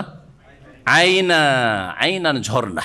জি, ফানফাজারা মিনহু, আল্লাহ পাক বললেন আনিজরে বিআসাকাল হাজার, পাথরে কি করো, বাড়ি মারো, পাথরে আঘাত করো। ফানফাজারা মিনহু ইসনা আশারা আইনান, সেখান থেকে 12টি ঝর্ণা প্রবাহিত হলো। এই যে 12 ভাই তারা ছিল, আর 12 ভাই থেকে 12টি গোত্র, শাখা গোত্র বংশ হয়েছে। তো একজন ইউসুফ আলাইহিস সালাম আর বাকি 11 জন, এই 11 জনের একজন আপন ভাই সহোদর ভাই ছিলেন, আর বাকি 10 জন এরা ছিল বৈমাত্রীয় সৎ ভাই। ইউসুফ আলাইহিস সালামের সৎ ভাইয়েরা হিংসা করেছিল, এটা থেকে কি সৎ ভাইয়ের হিংসা করার বৈধতা প্রমাণিত হয়? তারা কোনো কালে হিংসা করেছিল, আর এইরকম হিংসার ঘটনা ঘটেছিল, এতে থেকে কি জায়েজ হয়ে যায় যে কোরআনে আল্লাহ যেহেতু বর্ণনা করেছেন সেই জন্য হিংসা করা জায়েজ সৎ ভাইয়ের, নাকি না? কখনো বোঝায় না, বরং এ থেকে এর বিপরীত বোঝা যায় যে তারা হিংসা করে কত ক্ষতিগ্রস্ত, লাঞ্ছিত হইল, জালেম সাব্যস্ত হইল, আত্মীয়তা। দেখেন জুলুমগুলো কি কি করেছিল, এই জুলুমগুলো শোনেন। এই ভাইরা আত্মীয়তাকে বিচ্ছিন্ন করলো, আত্মীয়তা সম্পর্কে কি করলো, বিচ্ছিন্ন করলো। আর আত্মীয়তার সম্পর্ক বিচ্ছিন্নকারী জাহান্নামী, নবী সাল্লাল্লাহু আলাইহি ওয়াসাল্লাম বলেছেন। তারা যদি তওবা না করতো তো জাহান্নাম। তওবা করেছে তারা পরে, আর আগে থেকে যখন এই পাপে লিপ্ত হয় তখনই তারা সংকল্প করেছে যে একে মেরে দেবো, মেরে দেওয়ার পর আমরা তওবা করে নেব। এরকমও অনেক বদমাইশ আছে, তাই না? আজকে চুরি করিনি, তারপর তওবা করে নেব। আজকে গাছের ফলগুলো ভালো বড় বড় আম আছে, পেড়ে খেয়ে নিয়ে, লিচু পেড়ে খেয়ে নি, তারপর তওবা করে নেব। ফিল্ম দেখে নি আর হজটা করে নিয়ে তওবা করে নেব। আজকালকে অধিকাংশ মানুষের অবস্থা এরকম না। এখানকার প্রবাসী যারা বেনামাজি, আধা নামাজি হয়ে আছে, আরে কিছু করি, এখন বিয়ে শাদী করিনি, তো এখন কিছু পাপ টাপ করি আর তারপর তওবা করে নেব। আবার আমাদের দেশে এক শ্রেণীর লোক আছে যে মেয়ের বিয়েটা দিয়ে দিই, যখন শ্বশুর হয়ে যাবে তখন ভালো করে তওবা করে নেব। শ্বশুর যতদিন হয়নি ততদিন ও দাড়িও রাখে নাই, ততদিন ও বিড়ি সিগারেটও খাচ্ছে, ততদিন ঠিকভাবে নামাজও পড়ায়, শ্বশুর হয়ে গেছে। এখন কি খারাপ লাগে, জামাই এসে দেখে যে শ্বশুর নামাজ পড়েন না, এটা চলে না? তওবা করতে হবে। তা আল্লাহর ভয় তওবা করলো না জামাইকে লজ্জা করে তওবা করলো? জামাইয়ের ভয় বা জামার চক্ষু লজ্জায় তওবা করলো। এই তওবা কবুল হবে নাকি? আর এই তওবার উপর কোনো সওয়াব পাবে, প্রতিদান পাবে আল্লাহর কাছে? তওবা ইবাদত, সুতরাং আল্লাহর জন্য সেটা করতে হবে, মানুষের জন্য নয়, কারো চক্ষু লজ্জায় নয়। কি বলছিলাম, আসল বিষয় হিংসা। এতে যে অন্যায়গুলি করেছিল, আত্মীয়তার সম্পর্ক, লা ইয়াদখুলুল জান্নাতা কাতিউন, নবী সাল্লাল্লাহু আলাইহি ওয়াসাল্লাম বলছেন যে আত্মীয়তার সম্পর্ক ছিন্নকারী জান্নাতে যাবে, লা ইয়াদখুলুল জান্নাতা, জান্নাতে যাবে না, তার মানে জাহান্নামে যেতে হবে। সে চিরকাল নাই হোক, কিন্তু দীর্ঘকাল যেতে হবে। হিংসা করেছিল, হিংসা করা কাবির। হিংসা মানুষের নেক আমলকে ধ্বংস করে দেয়। ইয়াকুল হাসানাত, খেয়ে ফেলে, নেকিকে খেয়ে ফেলে। জি, যেমন আগুনে খড়কুটো আর লকড়ি কাঠিকে আর কাঠকে জ্বালিয়ে ফেলে। আর কি অপরাধ করেছিল দেখি আপনাদের ব্রেন, এই ঘটনাটা কিছুটা তো জানাই আছে। কি অপরাধটা করেছিল? কূপে ফেলেছিল, জুলুম করেছিল।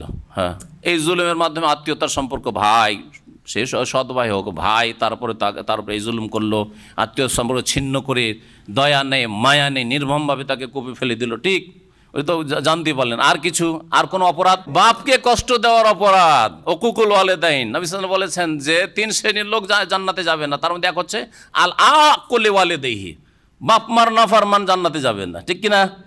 বাপ মার কত কষ্ট দিয়েছে, কাঁদতে কাঁদতে চোখের জ্যোতি চলে গেছে। ইন্নামা আশকু বাসি ওয়া হুজনি ইলাল্লাহ ওয়া আলা মিনাল্লাহি মা লা তান, কত কষ্ট।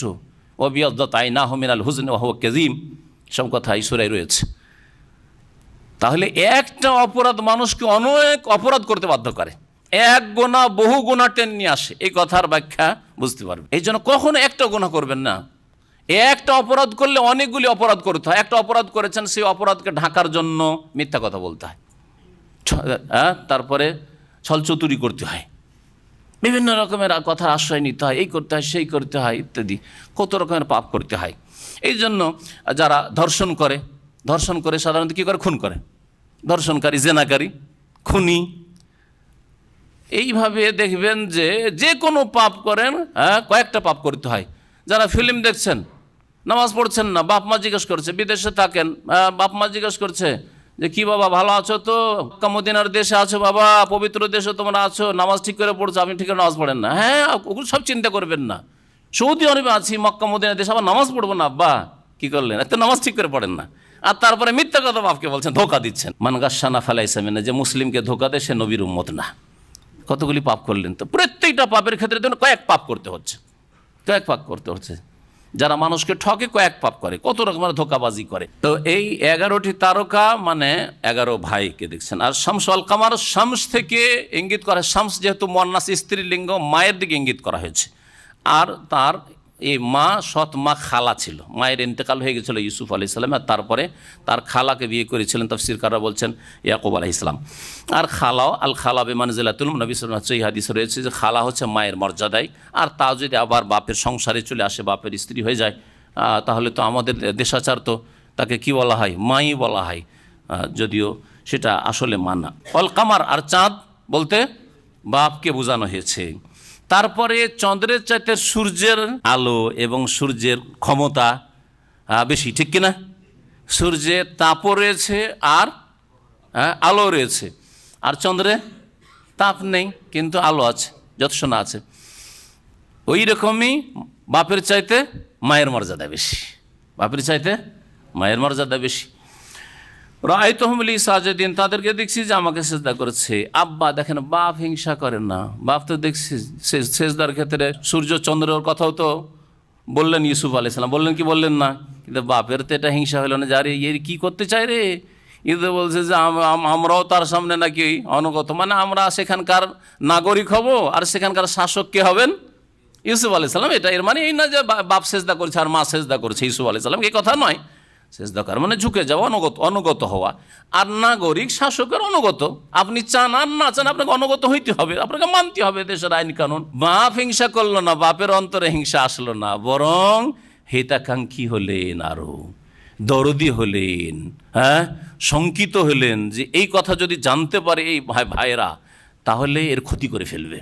ইয়া বোনাইয়া কালা, ইয়াকুব আলাইহিস সালাম বলেন, ইয়া বোনাইয়া, হে প্রিয় সন্তান, লা তাকসুস রুইয়া কালা ইখওয়াতিকা, তোমার এই স্বপ্ন বর্ণনা করিও না আলা ইখওয়াতিকা, তোমার ভাইদের সামনে, তোমার ভাইদের সামনে এই ঘটনা বা এই তোমার এই স্বপ্ন বর্ণনা করিও না। ফায়া কিদু লাকা কায়দা, না হলে কি করবে, তারা তোমার বিরুদ্ধে ষড়যন্ত্রে লিপ্ত হবে, ষড়যন্ত্রে লিপ্ত হবে, চক্রান্ত করবে তোমার ক্ষয়ক্ষতি করার জন্য। ইন্না শাইতান লিল ইনসানি আদুউম মুবিন, এই কথা বললেন না যে আমার ছেলেরা অবাধ্য, ছেলেরা শয়তান। ছেলেদেরকে শয়তান বলবেন না, হাদিসে নিষেধ আছে। ছেলেকে শয়তান বললে শয়তান হয়ে যাবে। কিন্তু আমাদের অনেক মুসলিম ভাইরা ছেলে মেয়েকে মানুষ করতে যান, তরবিয়ত করতে যান না, গাল দিতে গিয়ে শয়তান, ইবলিস হয়ে গেছিস তুই। না না, কখনো ইবলিস আর শয়তান বলবেন না, ইবলিস হয়ে যাবে। ওই যে আমি যখন ইবলিস হয়ে গেছি, আমার বাবা আমাকে ইবলিস শয়তান বলছে, তো আর কি, শয়তান তো হয়েই গেছে, ঠিক না? হ্যাঁ, এক তো বিদ্রোহী হয়ে যাবে, তারপরে জিন শয়তান সুযোগ পাবে যে তোকে তোর বাপ শয়তান বলেছে রে, তোর মা তো তোকে শয়তান বলেছে, তো তুই আর থাকবি কেন, আর ভালো তুই শয়তান হয়ে যা। ওইদিকে শয়তানও তখন সুযোগ পেয়ে যাবে, ফ্যাসিলিটি পেয়ে যাবে। এই জন্য কখনও ছেলে মেয়েদেরকে শাসন করার ক্ষেত্রে এই রকমের গাল দেবেন না। আর এ কথাও বলবেন, বদ্ধও বলবেন না যে ধ্বংস হা, মরিস নি কেন, ফিরে এসছিস কেন, মরে যাতি তো ভালো হইতো। কিন্তু আসলে কি ভালো হইতো? মরে যাওয়ার খবরটা যদি আসতো, তাও কি অবস্থাটা হইতো মা বাপের। কিন্তু বেকুবের মতো বলে যে তুই ফিরে এসছিস, হ্যাঁ, আমরা তো ভাবছি তুই মরে গেছিস, আর মরে গেলেই ভালো ছিল। ভালো ছিল অন্তর থেকে বলছেন না, কিন্তু ভাষাটা কেন এত খারাপ? জি, এটা তরবিয়তের ভাষা না, শাসনের ভাষা না, বরং হেদায়েতের দোয়া দেবেন, হেদায়েতের দোয়া দেবেন। আল্লাহ পাক আমাদের সকলকে হেদায়েত দান করেন, বাপ মাকে আল্লাহ হেদায়েত করেন, ছেলে মেয়েদেরকে আল্লাহ পাক হেদায়েত করেন। আমাদেরও হেদায়েতের প্রয়োজন রয়েছে, আমাদেরও সংশোধনের, বাপ হিসাবে মা হিসাবে সংশোধনের প্রয়োজন রয়েছে। এমন নয় যে শুধু আপনার ছেলে মেয়েদের সংশোধনের প্রয়োজন রয়েছে। আপনি আপনার যৌবন লাইফ, ওই বাচ্চাটার বয়সে আপনি কেমন ছিলেন, আপনার কথা চিন্তা করেন তো দেখি। তার মানে এই নয় যে ওই অবস্থায় ছেড়ে দেবেন। হয়তো আমার বাপ, আপনার বাপ ওইভাবে যত্ন নেয়নি বা খেয়াল করেনি, আপনি পাপে লিপ্ত ছিলেন, সেই জন্য পাপের জন্য আপনার ছেলে মেয়েকে ছেড়ে দিতে বলছি না। কিন্তু মানে এক শ্রেণীর আবার এক মূর্খরা রয়েছে যে আমরাও তো এককালে এরকম গান বাজনা শুনেছি, আমার ছেলেটা যদি ইন্টারনেটে খারাপ কিছু দেখলে এমন কি হলো, সেও বড় হয়ে ঠিক হয়ে যাবে, যেমন আমি বড় হয়ে ঠিক হয়ে গেছি। এটাও ভুল, আবার এটাও ভুল। আরে আমি ভুল করেছি, আমার বাপ ভুল করতে পারে, আমার মা ভুল করতে পারে, সেজন্য আমি বাপ হিসাবে ভুল করব আর আমার স্ত্রী ভুল করবো, এটা নয়। আমাদেরকে সংশোধন করতে হবে, আমাদেরকে আমাদের দায়িত্ব ঠিকভাবে পালন করতে হবে। ছেলেদেরকে একেবারে লাগামহীন ছেড়ে দেবেন না, আর এমন কোনো খারাপ ভাষা ব্যবহার করবেন না যেগুলি ছোট থেকে শিখেছে, ওদের ভাষা আপনার চাইতে তখন খারাপ হবে ছেলে মেয়েদের ক্ষেত্রে, আর এমনি নিজেরাও খারাপ হবে।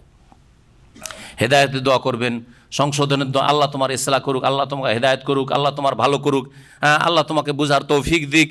আর তার মধ্যে যদি কিছু গালমন্দ অশ্লীল কথা না থাকে আর গালমন্দ থাকে, মানে শাসনের জন্য শাসনমূলক, তাহলে সেটা আলাদা কথা, কিন্তু এমন কিছু না হয় যার কুফল তাদের জীবনে প্রতিফলিত হয়। ইন্না শয়তান আলিল ইনসান আদু মুবিন, নিশ্চয় শয়তান মানুষের প্রকাশ্য দুশ্মন।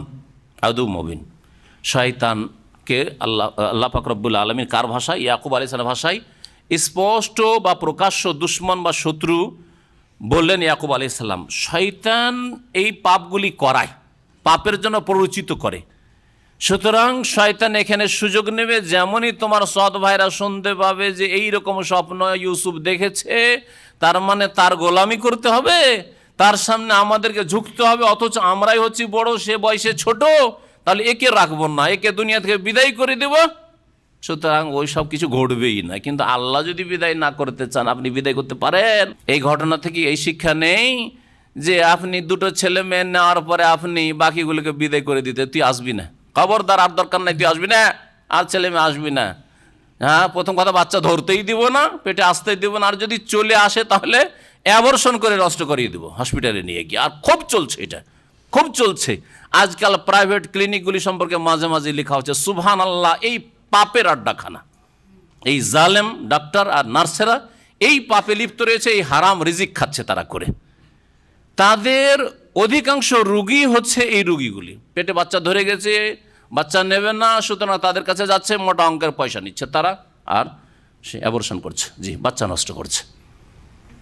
ওয়াইজাল মাউদাতু সুইলাত বিআইয়ি যামবিন কুতিলাত, যেসব ছেলে মেয়েদেরকে দাফন করে দেওয়া হয়েছে, মেরে দেওয়া হয়েছে, দুনিয়ায় আসতে দেওয়া হয়নি, কিয়ামতের দিনে তাদেরকে আল্লাহ পাক হাসরের মাঠে হাজির করবেন আর জিজ্ঞেস করবেন ওই ছেলে মেয়েগুলোকে যাদেরকে পৃথিবীতে আসতে দেওয়া হয়নি, খুন করে দেওয়া হয়েছে, অ্যাবর্শন করে নষ্ট করা হয়েছে, বিআইয়ি যামবিন কুতিলাত, কি অপরাধ করেছিলে তুমি যে তোমাকে খুন করেছিল তোমার বাপ, তোমার মা, অ্যাবর্শন করেছিল, তোমাকে দুনিয়াতে আসতে দেন, কোন অপরাধটা আগে থেকেই করে দিয়েছিলে, পেটে আসতেই করে দিয়েছিলে, সেজন্য তোমার মা তোমাকে আসতে দেয়নি, তোমার বাপ দুনিয়াতে আসতে দেয়নি। জিজ্ঞেস করবে বাপ মাকে সামনে, আসামিকে দাঁড় করে। হ্যাঁ, এদের জিজ্ঞেস করা হয়, মাসুম শিশুদেরকে জিজ্ঞেস করা হয়, বাচ্চাদেরকে যারা দুনিয়া ভূমিষ্ঠ হয়েছে আর তারপরে মেরে দিয়েছে, যেমন জাহিলিয়াতের যুগের কাফের মুশরিকরা অনেকে মেরে দিত, আর যারা পেট থেকেই নষ্ট করে দিচ্ছে অথচ বাচ্চা ধরে গেছে, তাদেরকে জিজ্ঞাসা করা হবে। এইরকম ওইসব লোকদেরকে জিজ্ঞাসা করা হবে যারা স্থায়ীভাবে বন্ধ করে নিয়েছে, স্থায়ী বন্ধ করে নিয়েছে, না দুটো হয়ে গেছে আর কোর্স পুরা হয়ে গেছে, আর একটু নেব না। আমি ওইসব ভাই বোনদেরকে বলি যে আপনাদের কাছে 1 কোটি টাকা থাকে, আর তারপরে যদি, অল্প করে বললাম, যদি সারা পৃথিবীর জমিন দিয়ে দেওয়া হয়, সব কিছুই দিয়ে দেওয়া হয়, তারপরেও যদি আপনাকে অফার করা হয় আর 1 লাখ টাকা আছে নেবেন, তো কোনো মানুষ আছে যে না না নেব না, যথেষ্ট হয়ে গেছে? আছে কেউ? 1 কোটি টাকা মাশাআল্লাহ সৌদি আরব থেকে ইনকাম করে নিয়েছেন, আর তারপরে কি অফার করছে যে শেষখানে আপনার একটা বোনাস আছে, সার্ভিস বেনিফিট আছে, 1 লাখ টাকা আছে, নেবেন না নেবেন না? কি বলবেন? যে না না, 1 কোটি রিয়ালের মালিক হয়ে গেছে বা 1 কোটি ডলারের মালিক হয়েছে, আর দরকার নেই। আছে কোনো মানুষ, কোনো মুসলিম আছে এরকম? ধনের ক্ষেত্রে নাই, কিন্তু ছেলেমেয়ের ক্ষেত্রে একটা হলো, দুটো হয়ে গেছে, ব্যাস যথেষ্ট। আর যদি খোলা রাখে তো পরপর যদি দুটো তিনটা মেয়ে হয়ে গেছে, একটা ছেলের আশায় বেশ কিছু ভাইদেরকে এরকম জানি, ছেলের আশাতে 3 নম্বর বা 4 নম্বর পর্যন্ত গিয়েছে। প্রথম মেয়ে হয়েছে, দ্বিতীয়টা মেয়ে হয়ে গেল, রে যাক আর একটা ছাড় দে, দেখি যদি আল্লাহ দেয় একটা, হ্যাঁ যদি একটা আসে, একটা ছেলে আসে, 3 নম্বর গেল, ম্যাক্সিমাম 4 নম্বর, না আর পারা যাবে না, আশা করে আরও ভুল হচ্ছে, মেয়ে চলে আসছে। ইন্না লিল্লাহি ওয়া ইন্না ইলাইহি রাজিউন। এটা হিন্দুদের কথা বলছি না, এটা ইহুদি খ্রিস্টানদের কথা বলছি না, ওরা চালাক, ওরা বলছে মুসলিম তোমরা সংখ্যা কমাও, তোমাদের সংখ্যা বেড়ে যাচ্ছে, আমাদের ভয় লাগছে, বুঝতে পারছেন না? ওরা বলছে আমাদের হিন্দুরা এখন প্রচার চালাচ্ছে যে বেশি বেশি বাচ্চা জন্ম, না হলে 50 বছর পরে ভারত মুসলমানদের হাতে চলে যাবে, কারণ গণতান্ত্রিক দেশ, তো ভোটের সংখ্যা মুসলমানদের বেশি হয়ে যাবে তখন, আরে মুসলিমদের হাতে চলে যাবে নেতৃত্ব, সুতরাং সাবধান, 50 বছর মধ্যে এই দেশের অবস্থা পাল্টে যাবে। খবরদার তোমরা বেশি বেশি বাচ্চা নাও, আর মুসলিম মহিলা হাসপাতালে আসলেই শেষ করে দাও, আর যেন বাচ্চা না হয়, এমন কিছু করে দাও যেন আর বাচ্চাই না ধরে। জি জি, দুটো হয়ে গেছে, শেষ করে দাও। খুব চলছে, খুব ষড়যন্ত্র চলছে, সাবধান। মুসলিমদের সন্তান কমাও আর অমুসলিমদের সন্তান বাড়াও, যাতে করে ঠেকানো যায় মুসলিমদেরকে। আল্লাহ পাক রব্বুল আলামিন শয়তানের চক্রান্ত, মানুষ শয়তান আর জিন শয়তানের চক্রান্ত থেকে আমাদের হেফাজত করেন। শয়তান মানুষের প্রকাশ্য শত্রু। ওয়া কাযালিকা ইয়াজতাবিকা রাব্বুকা ওয়া ইউআল্লিমুকা মিন তা'ওয়িলিল আহাদিস ওয়া ইউতিম্মু নি'মাতাহু আলাইকা ওয়া আলা আলি ইয়াকুব কামা আতাম্মাহা আলা আবাওয়াইকা মিন ক্বাবলু ইব্রাহিম ওয়া ইসহাক ইন্না রাব্বাকা আলিমুন হাকীম। এখানে আল্লাহ পাক রব্বুল আলামিনের কয়েকটি নিয়ামত, অনুগ্রহের কথা উল্লেখ করেছেন ইয়াকুব আলাইহিসসালাম। ইয়াকুব আলাইহিসসালামেরই কথায় এগুলি। ইয়াকুব আলাইহিসসালাম প্রথম ছেলেকে ইউসুফকে সতর্ক করলেন, দেখো এই স্বপ্নের ঘটনা বর্ণনা করিও না, তোমার ভাইয়েরা যদি শুনতে পায় তাহলে তোমাকে রাখবে না, মেরে দিবে তোমাকে, তোমার ক্ষয়ক্ষতি করবে। কারণ শয়তান লেগে আছে, শয়তান ওদেরকে কুমন্ত্রণা দেবে যে এ তো আগে বেড়ে যাবে রে, যে এর ক্ষয়ক্ষতি কর না, একে মেরে দে। তারপরে উল্লেখ করে ওয়া কাযালিকা ইয়াজতাবিকা, এইভাবেই তোমাকে মনোনীত করবেন আল্লাহ পাক রব্বুল আলামিন। ইয়াজতাবিকা মানে মনোনীত করবেন। ইজতিবা আর ইস্তিফা এই দুটোর মানে হচ্ছে চয়ন করা, বাছাই করা, মনোনীত করা। এই জন্য নবী করিম সাল্লাল্লাহু আলাইহি ওয়াসাল্লামকে আমাদের দেশের আলেম ওলামার কি বলে? আহমদে মুজতুবা, মোহাম্মদে মুস্তাফা। তো মুজতবা মানে হচ্ছে মনোনীত, আর মুস্তাফা মানে হচ্ছে মনোনীত। ইস্তাফা মানে চয়ন করা, আর ইজতিবা মানে হচ্ছে মনোনয়ন করা বা চয়ন করা, বাছাই করা। ওয়া কাযালিকা ইয়াজতাবিকা, আর এইভাবে আল্লাহ পাক রব্বুল আলামিন হে ইউসুফ তোমাকে মনোনীত করবেন। রব্বকা, তোমার রব মনোনীত করবেন কি জন্য? নবুয়তের জন্য, নবী বানাবেন তোমাকে, হ্যাঁ, নবুয়তের জন্য।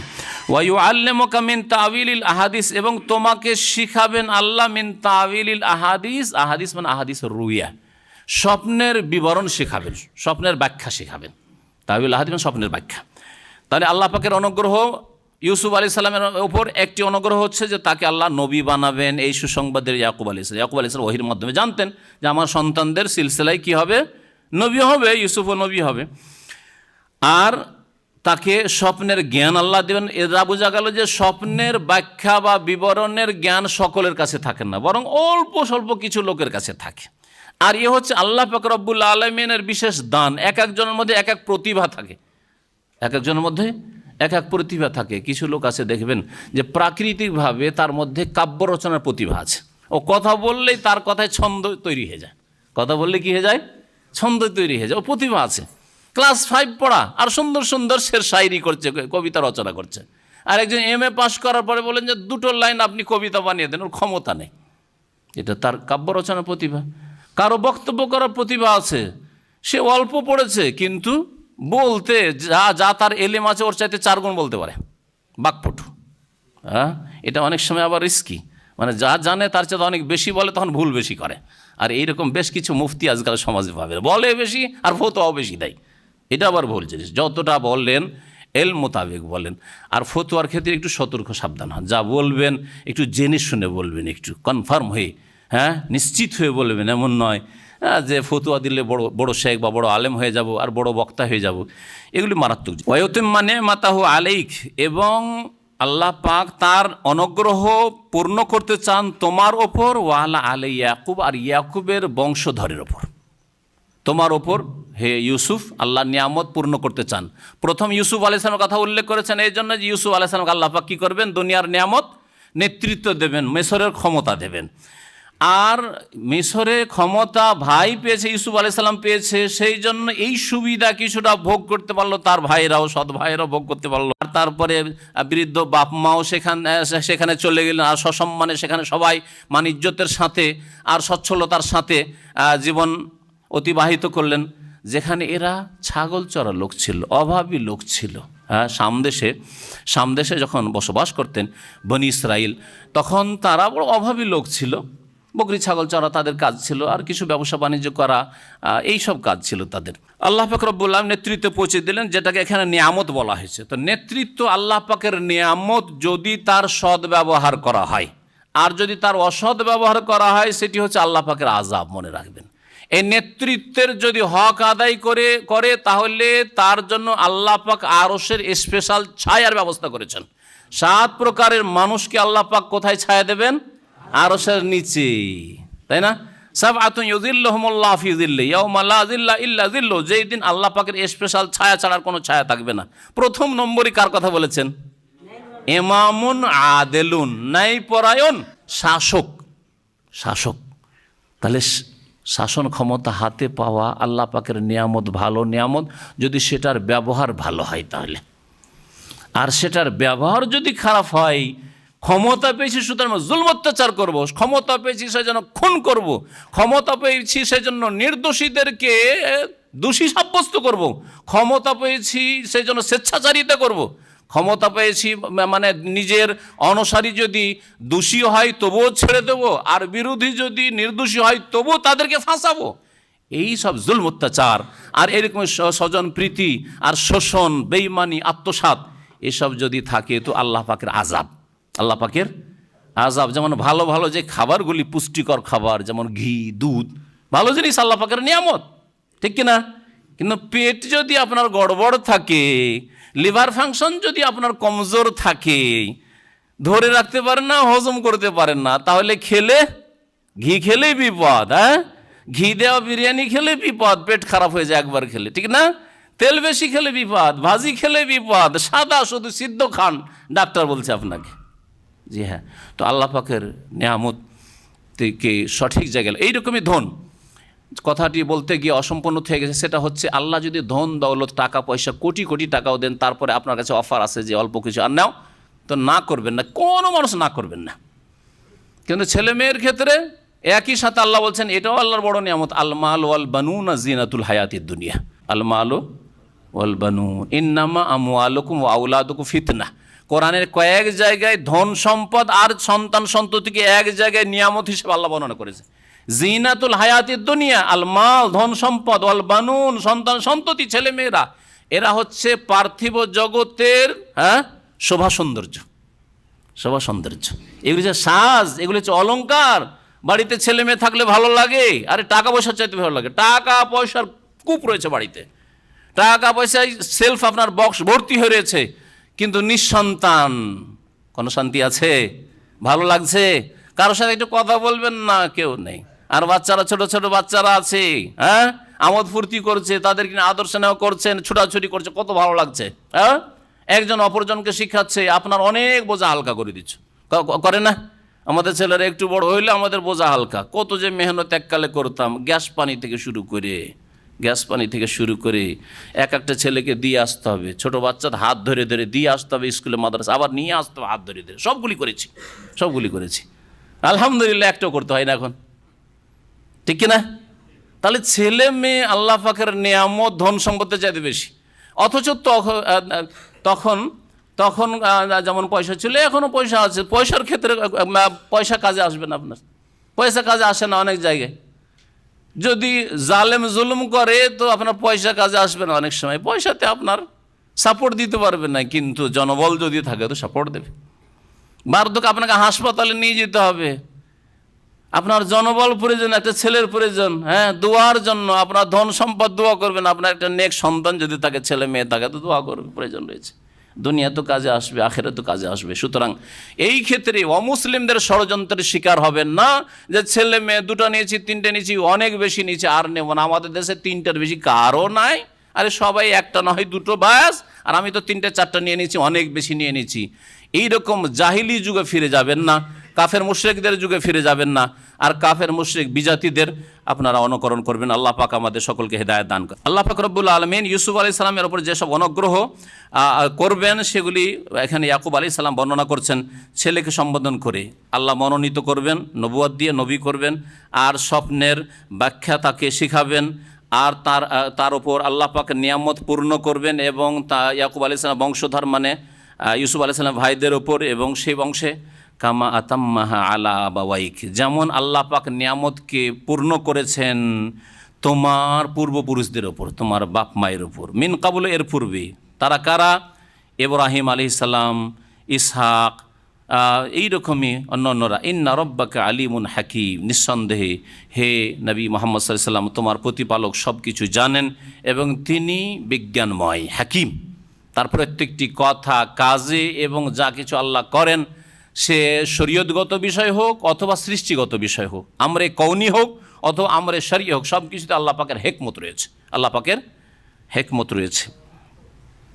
লাকাদ কানা ফি ইউসুফ ওয়া ইখওয়াতিহি আয়াতুল লিস-সাইরিন, নিঃসন্দেহে ইউসুফ আলাইহিস সালাম এবং তার ভাইদের ঘটনায় বহু শিক্ষণীয় বিষয় রয়েছে, নিদর্শন রয়েছে। আয়াত মানে হচ্ছে নিদর্শন, আয়াতুনের বহুবচন হচ্ছে আয়াত। বহু শিক্ষার বিষয় রয়েছে। নিদর্শন কোনগুলি? যেগুলি দ্বারা কোনো কিছু জানা যায়, শেখা যায়। তো ইউসুফ আলাইহিস সালাম এবং তার ভাই আখু, কি বলছেন? ইখওয়াতি, ইখওয়াতুন আখুনের বহুবচন, আখুনের বহুবচন মানে তার যে আরও 11টি ভাই রয়েছে। ইউসুফ আলাইহিস সালাম এবং তার ভাইদের ঘটনাতে কি রয়েছে? শিক্ষার বিষয় রয়েছে, নিদর্শন সমূহ রয়েছে। লিস-সাইলিন, জিজ্ঞাসুদের জন্য, সন্ধানকারীদের জন্য, যারা সন্ধান করে, শিক্ষা সন্ধান করে যে কোথা থেকে কি শিখবো, কোনখান থেকে কোন অভিজ্ঞতা অর্জন করব, কিভাবে নিজেদের সংশোধন করব, কিভাবে নিজে ভালো পথে চলবো, অন্যায় পথ থেকে ভুল পথ থেকে বেঁচে থাকবো। এরা হচ্ছে সাইলিন, মনের জিজ্ঞাসা আর কথার জিজ্ঞাসা, দুই রকমের জিজ্ঞাসা সাইলিন। যারা জিজ্ঞাসু তাদের জন্য ইউসুফ আলাইহিস সালাম এবং তার ভাইদের ঘটনাতে কি রয়েছে? শিক্ষণীয় বিষয় রয়েছে। ইয ক্বালু লা ইউসুফু ওয়া আখুহু আহাব্বু ইলা আবিনা মিন্না, ইউসুফ আলাইহিস সালামের এই সৎ ভাইয়েরা দেখলো যে আমরা সব বড় হয়ে গেছি, আমাদের চাইতে বেশি ওই ছোটোগুলোকে ভালোবাসছে। আর ছোটোগুলো আবার বিশেষ করে সৎ ভাই, ওই দুটোই ছোট আবার পরের স্ত্রীর। তো ইউসুফ আলাইহিস সালাম সবচাইতে ছোট, আর তার বড় তার মায়ের পেট থেকে এই দুই ভাই, তার নাম ছিল বিনিয়ামিন, যেমন তাফসীরের কিতাবাদিতে রয়েছে। বিনিয়ামিনের কথা এখানে বলা হয়েছে। ইয ক্বালু, যখন এই 10 ভাই মিলে বলল, লা ইউসুফু, নিঃসন্দেহে, লাম তাকিদ, নিঃসন্দেহে ইউসুফ, ও আখুহু, আর তার সহোদর ভাই, তার আপন ভাই যে বিনিয়ামিন রয়েছে, আহাব্বু ইলা আবিনা, আমাদের পিতার কাছে অধিক প্রিয়, আমাদের তুলনায় আমাদের চাইতে বেশি প্রিয়। আমার আব্বা বা আমাদের আব্বা এমন কেন হয়ে গেল যে আমাদের চাইতে বেশি ইউসুফকে ভালোবাসে, ইউসুফের ভাই বিনিয়ামিনকে ভালোবাসে? ভালোবাসার ক্ষেত্রে এটা কি চিন্তা করা যায়? যখন আল্লাহ নবী করেছেন, আর ভালোবাসাতে বৈষম্য থাকবে তার, যে ভালোবাসবেন না, ঘৃণা করবেন? ঘৃণা মোটেই ছিল না, কিন্তু ভালোবাসা কম বেশি প্রকাশ পাওয়া স্বাভাবিক। বড় ছেলেদের মনে হয়, বড় ছেলে মেয়েদের মনে হয় যে ছোটোগুলিকে বেশি ভালোবাসছে, আর ওরা জানে না যে নাবালক অবস্থায় তাদের কত আদর করা হয়েছে, তাদের কত স্নেহ করা হয়েছে। আপনি স্বাভাবিক একভাবে চিন্তা করুন, একটা ছোট বাচ্চা যখন 2 মাস 4 মাস 6 মাসের থাকে বা 5 বছর 7 বছর পর্যন্ত থাকে, ততক্ষণ পর্যন্ত কোলে নেওয়া, আদর করা, চুমন দেওয়া যেভাবে করা যায়, একটা 12 বছর 16 বছরের বাচ্চার সম্ভব সেটা না? আসবে। আমাদের 5 বছরের যেগুলো বাচ্চা হয়েছে সেই বাচ্চাগুলোকে ধরে নিয়ে একটু কোলে বসাবার চেষ্টা করে পালিয়ে যায়। তারপরে যদি আদর করার চেষ্টা করে চুমা দেওয়ার, তাহলেও খুব কষ্ট লাগে, লজ্জা লাগে। চোখ মুখ বন্ধ করে নেয়, সব কিছু বন্ধ, সব বন্ধ করে ফেলেছে, লজ্জা লাগছে। অথচ 2 বছরের বাচ্চা ও চায় যে আমাকে আদর করুক, এসে বসে যায় কোলে এসে বসে যায়, আদর করুক, খুশি হয়। তাহলে বয়স যেমন পরিবর্তন হয়, তার সাথে সাথে আদর, স্নেহ, ভালোবাসার ধরন পরিবর্তন হয়ে যায়। ভালোবাসছেন, বড় ছেলেও সাবালক হয়ে গেছে, 40 বছর 50 বছর বয়সে, তাকেও ভালোবাসেন, ওই রকমই ভালোবাসেন, কিন্তু তার ভালোবাসার ধরন আর একটা ছোট ছেলে 5 বছর 3 বছর এখন ইনকাম করতে পারে, ভালোবাসার ধরনে পার্থক্য আছে, ভালোবাসার ধরনে পার্থক্য আছে। এতে অনেক ছেলেরা ভুল বুঝে নেয়, কখনো ভুল বুঝবেন না। বাপ মাকে কখনো ভুল বুঝবেন যতক্ষণ পর্যন্ত স্পষ্ট কিছু না দেখবেন যে তাকে দিয়ে দিল, কিছু জমি দিয়ে দিল, তার নামে আমাকে দিল না, হ্যাঁ, তখন বুঝবেন যে বৈষম্য। তার জন্য স্পেশাল খাবার, খাস খাবার আমার জন্য নেই, তাহলে সেটা। কিন্তু খাবারের ধরন যদি আলাদা হয়, দেখেন অল্প দুধ আছে, দুধ সবাইকে দেওয়া যাবে না, সুতরাং ছোট বাচ্চাদের দিক, তো এটা বৈষম্য নয়। বড়দেরকে দিতে পারলাম না, বৈষম্য নয়। তো এদের ধারণা যে আমার আব্বা কি করছে, এই 2 ভাইকে বেশি ভালোবাসছে। আর ভালোবাসার ক্ষেত্রে আর একটা কথাও শুনে রাখেন, ভালোবাসা, বাহ্যিক ভালোবাসার ক্ষেত্রে অবশ্যই ন্যায় নীতি অবলম্বন করা ফরজ। মানে ভালোবাসার যে বহিঃপ্রকাশ রয়েছে, এই ক্ষেত্রে বাহ্যিক ক্ষেত্রে অবশ্যই একই রকমের নজর রাখতে হবে, 2 নজর করলে হবে না। কিন্তু ভিতরে যে ভালোবাসার বিষয়টি রয়েছে, সেটার মালিক কিন্তু মানুষ নয়, সেটার মালিক কে? একমাত্র আল্লাহ। কাকে বেশি ভালোবাসবেন আর কাকে বেশি ভালোবাসার চেষ্টা করলেও ভালোবাসা জন্মিছে না, এটা আপনার হাতে, আমার হাতে নেই, এটা আল্লাহ পাকের হাতে। এই জন্য প্রিয় নবী মুহাম্মদ রাসূলুল্লাহ সাল্লাল্লাহু আলাইহি ওয়াসাল্লাম স্ত্রীদের মধ্যে সবচেয়ে বেশি কাকে ভালোবাসতেন? আয়েশাকে ভালোবাসতেন না। আর এই জন্য আল্লাহর কাছে ক্ষমা চাইতেন আর কি করতেন, হ্যাঁ দোয়া করতেন, একটি দোয়া করতেন। কি দোয়া? ভুল করে যে ক্ষমা তাই নয়, কি বলতেন? আল্লাহুম্মা হাযা কাসমি, পালা বন্টন করে দিতেন। 9 স্ত্রী একসাথে ছিল, 9 স্ত্রীর জন্য 9 রাত, 9 রাতের 1 ঘন্টাও বেশি আয়েশার কাছে কাটাতেন না। এমন না যে 1-2 ঘন্টা বেশি কাটিয়ে দিতেন আয়েশার কাছে, এরকম জীবনও করতেন না, কারণ এটা বেইনসাফি হয়, জুলম হয়ে যাবে। 9 রাত 9 বিবির কাছে রাউন্ড দিয়ে আসতেন। কখনো কখনো এক রাতে 9 বিবির সাথে সমান সময় কাটিয়ে আসতেন। একটাই রাতে 1 ঘন্টা 1 ঘন্টা 1 ঘন্টা করে, চলো 9 ঘন্টা 9 বিবির কাছে একটা রাত কাটিয়ে আসলাম। এটাও করতে পারেন কখনো কখনো। নবী সাল্লাল্লাহু আলাইহি ওয়াসাল্লাম করেছেন এরকম। যাদের একাধিক বিবি আছে, হয়তো একটা রাতের অর্ধেক ভাগ এর ঘরে থাকলাম, অর্ধেক বাকি অর্ধেক ওর ঘরে চলে গেলাম, জায়েজ রয়েছে এইভাবেও ভাগ করা। নবী করিম সাল্লাল্লাহু আলাইহি ওয়াসাল্লাম এই ভাগ করে দেওয়ার পরে বলতেন আল্লাহুম্মা হাযা কাসমি, সহিহ হাদিস, হে আল্লাহ এটা হচ্ছে আমার ভাগ বন্টন। ফিমা আমলেকো, যার মালিক আমি, মানে ভাগ বন্টন করে দেব, পালা নির্ধারণ করে দেবো, এটা আমার ক্ষমতাধীন, সুতরাং আমি ভাগ বন্টন করে দিয়েছি, পালা নির্ধারণ করে দিয়েছি। ফালা তালু মুনি ফিমা তামলেকো ওয়ালা আমলেকো, সুতরাং ওই ক্ষেত্রে আমাকে তিরস্কার করিও না, ভর্ৎসনা করিও না, আমাকে পাকড়াও করিও না, যেটার মালিক তুমি, আমি মালিক নই। ফিমা তামলেকো ওয়ালা আমলেকো, তুমি মালিক আল্লাহ অন্তরের ভালোবাসার, আমি মালিক নই। সুতরাং ওই ক্ষেত্রে যদি একটু বেশি ভালোবাসা হয়ে যায় কোন স্ত্রীর জন্য, আর কারোটা যদি একটু কম থাকে, তারতম্য থাকে, আল্লাহ ওই ক্ষেত্রে পাকড়াও করিও না, কারণ ওইটার মালিক তামলেকো, আপনি মালিক, ওয়ালা আমলেকো, আমি মালিক নই। রাসূলুল্লাহ সাল্লাল্লাহু আলাইহি ওয়াসাল্লামের দোয়া, জানা যায় দোয়া। সুতরাং ওই সব ভাইদেরকে বলে, কারো আছে 2টো স্ত্রী নাকি? মাশাআল্লাহ, আমাদের দেশের লোকের সব মুয়াহিদ, এই ক্ষেত্রে মুয়াহিদ বুঝেন, একত্বপন্থী, এক বিবিপন্থী, মুয়াহিদ। আনতুমিনাল, আরবরা বলে যে আনতুমিনাল মুয়াহিদিন। মাশাআল্লাহ, আমাদেরকে জিজ্ঞেস করে, আর জিজ্ঞাসা করে, ওদের তো 2টো 3টে 4টা, এই হজের মৌসুমে গত হজে ডিউটি গেছি, তা আমাদের যে ড্রাইভার সৌদি ল্যান্ড ক্রুজারে করে আমাদের বক্তব্য নিয়ে যাক, ড্রাইভার তো যেহেতু সরকারি ব্যবসা, তো সৌদি থাকে, তো ওর স্ত্রী আছে 4টা স্ত্রী ওর, কিন্তু শেখ মানুষ, মানে শেখ মানে কিছু এলিম আছে, বড় শেখ না, আর দাড়ি আছে, যেহেতু ইসলামিক মিনিস্ট্রিতে চাকরি করে, ভালো মানুষ লোক। কথায় এগুলো গল্প হয়, যেহেতু রাস্তা কাটাইতে হবে, যাচ্ছে একটা বক্তব্যে, রাস্তা কাটবে, আরও শেখরা থাকে, আমরা থাকি, তো কার কটা স্ত্রী জিজ্ঞেস করে, তা আমাদের তো একটাই। তো মাশাআল্লাহ আনতুমিনাল মুয়াহিদিন, আপনারা সব তৌহিদবাদী, মানে একত্ববাদী, একটা বিবিওয়ালা। আর আমাদের দেশে ব্যভিচার করলেও স্ত্রী আপনাকে অপরাধী মনে করবে, অসুবিধা নেই, আছে, আমার জন্যই তো আছে, শুধু 1 ঘন্টা আধা ঘন্টার জন্য গেছে, এদিক ওদিক গেছে, একটু বদ চরিত্রে, কি করা যাবে, স্ত্রী মেনে নেবে। কিন্তু বিয়ে করে নেন আর বলেন যে বিয়ে করলাম, দেখো আমি হারাম থেকে বাঁচার জন্য, গুনাহ থেকে বাঁচার জন্য তোমার 7 দিন মাসিক থাকছে, আমার বরদাস্ত হয় না, আমি থামতে পারছি না, আমি কি করব? রাজি করতে পারবেন না। যতই নামাজি মহিলা আমাদের বাঙালি সমাজের হোক, রাজি করা মুশকিল, অসম্ভব কথা, ঠিক কিনা? আর রাজি যদি না করেন, তাহলে ও তো আইনের আশ্রয় নিতে পারে, আবার কেসও করে দিতে পারে। এমনকি এক শেখের ওপর তার স্ত্রী কেস করে বসে আছে, কিছুদিন আগের ঘটনা। শেখের ওপর তো, আপনাদের উপর তো কেস হইতেই পারে। আল্লাহ পাক হেফাজত করে, এবং এই জাহিলি চিন্তা চেতনা থেকে আল্লাহ পাক আমাদের মহিলাদেরকে বাঁচায়। এগুলি হচ্ছে প্রচার মাধ্যমের অপপ্রচার ইসলামের বিরুদ্ধে। প্রচার মাধ্যমে বহু বিবাহকে জুলম হিসাবে পেশ করা হচ্ছে, যে যদি বিয়ে করে নাই তো জুলুম করে দিল, আর জেনা করলে জুলুম করলো না তোমার স্বামী, তোমাকে যদি লাজ্জুতাও মারে তো জুলুম করলো না, তোমার নির্যাতন করে, তোমাকে মানসিক কষ্ট দেয়, শারীরিক কষ্ট দেয়, কোনো অসুবিধা নেই, কিন্তু যাতে বিয়ে না করে। এসব কথা কে শিখালো? এগুলো ইসলাম নয়।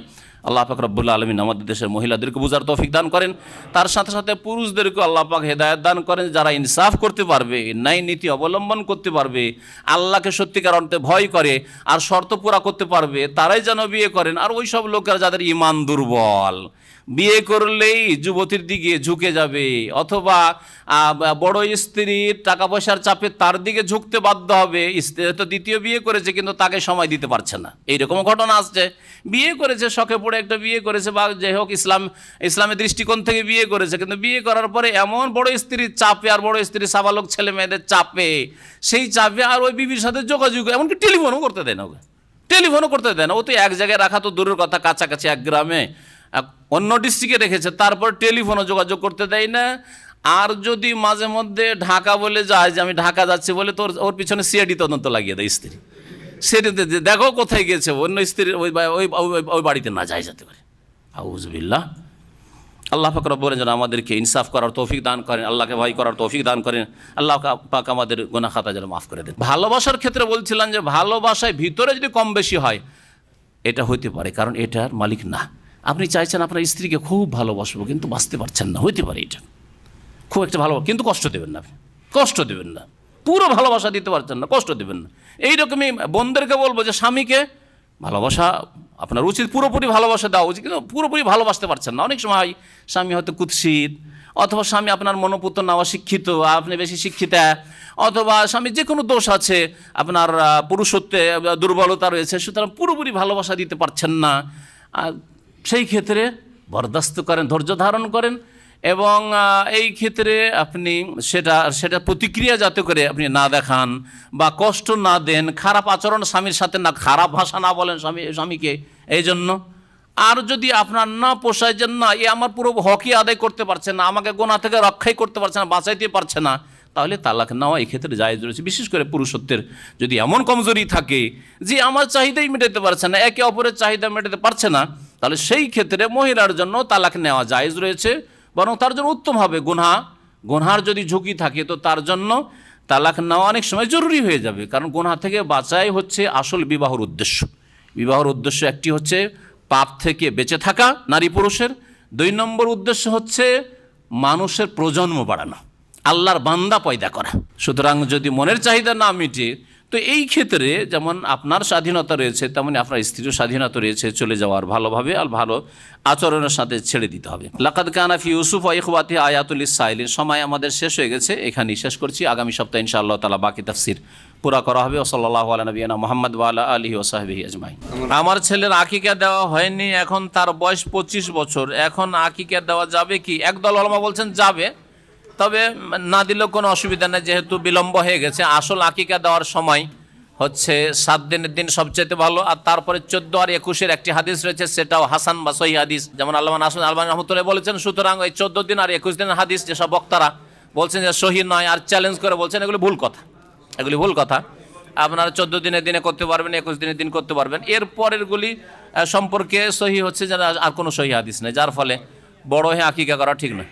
আমার দেশে যেহেতু এই প্রচার মাধ্যমগুলি অপপ্রচার, জাহিলি প্রচার চলছে যে একটা দুটোর বেশি নয়, তো অনেকে যদি এই বিভ্রান্তির গুমরাহির শিকার হয়ে বাচ্চা নষ্ট করে থাকে তো তার গুনহার জন্য ক্ষমার রাস্তা আছে। হ্যাঁ, ক্ষমার রাস্তা খোলা আছে, শিরক কুফরি থেকে তওবা করার রাস্তা খোলা আছে, মুসলিম হয়ে যান। ওই রকমই আল্লাহর কাছে গুনাহ খাতার মাপ চান। যদি বাচ্চার রূহ চলে এসে থাকে তাহলে খুনি, সে কাতেল, হত্যাকারী, হত্যা করেছে, তো হত্যার গুনাহ থেকে আল্লাহ মাফ করতে পারেন খালেস অন্তর থেকে তওবা করলে। আর তারপরে রাস্তা ছেড়ে দেন, আল্লাহর কাছে দোয়া করেন যে আল্লাহ অনেক বাচ্চাই নষ্ট করেছি, আরও নেক সন্তান আমাকে দান করো, এবং আল্লাহ পাকের কাছে খালেস অন্তর থেকে দোয়া করেন মাগফিরাত।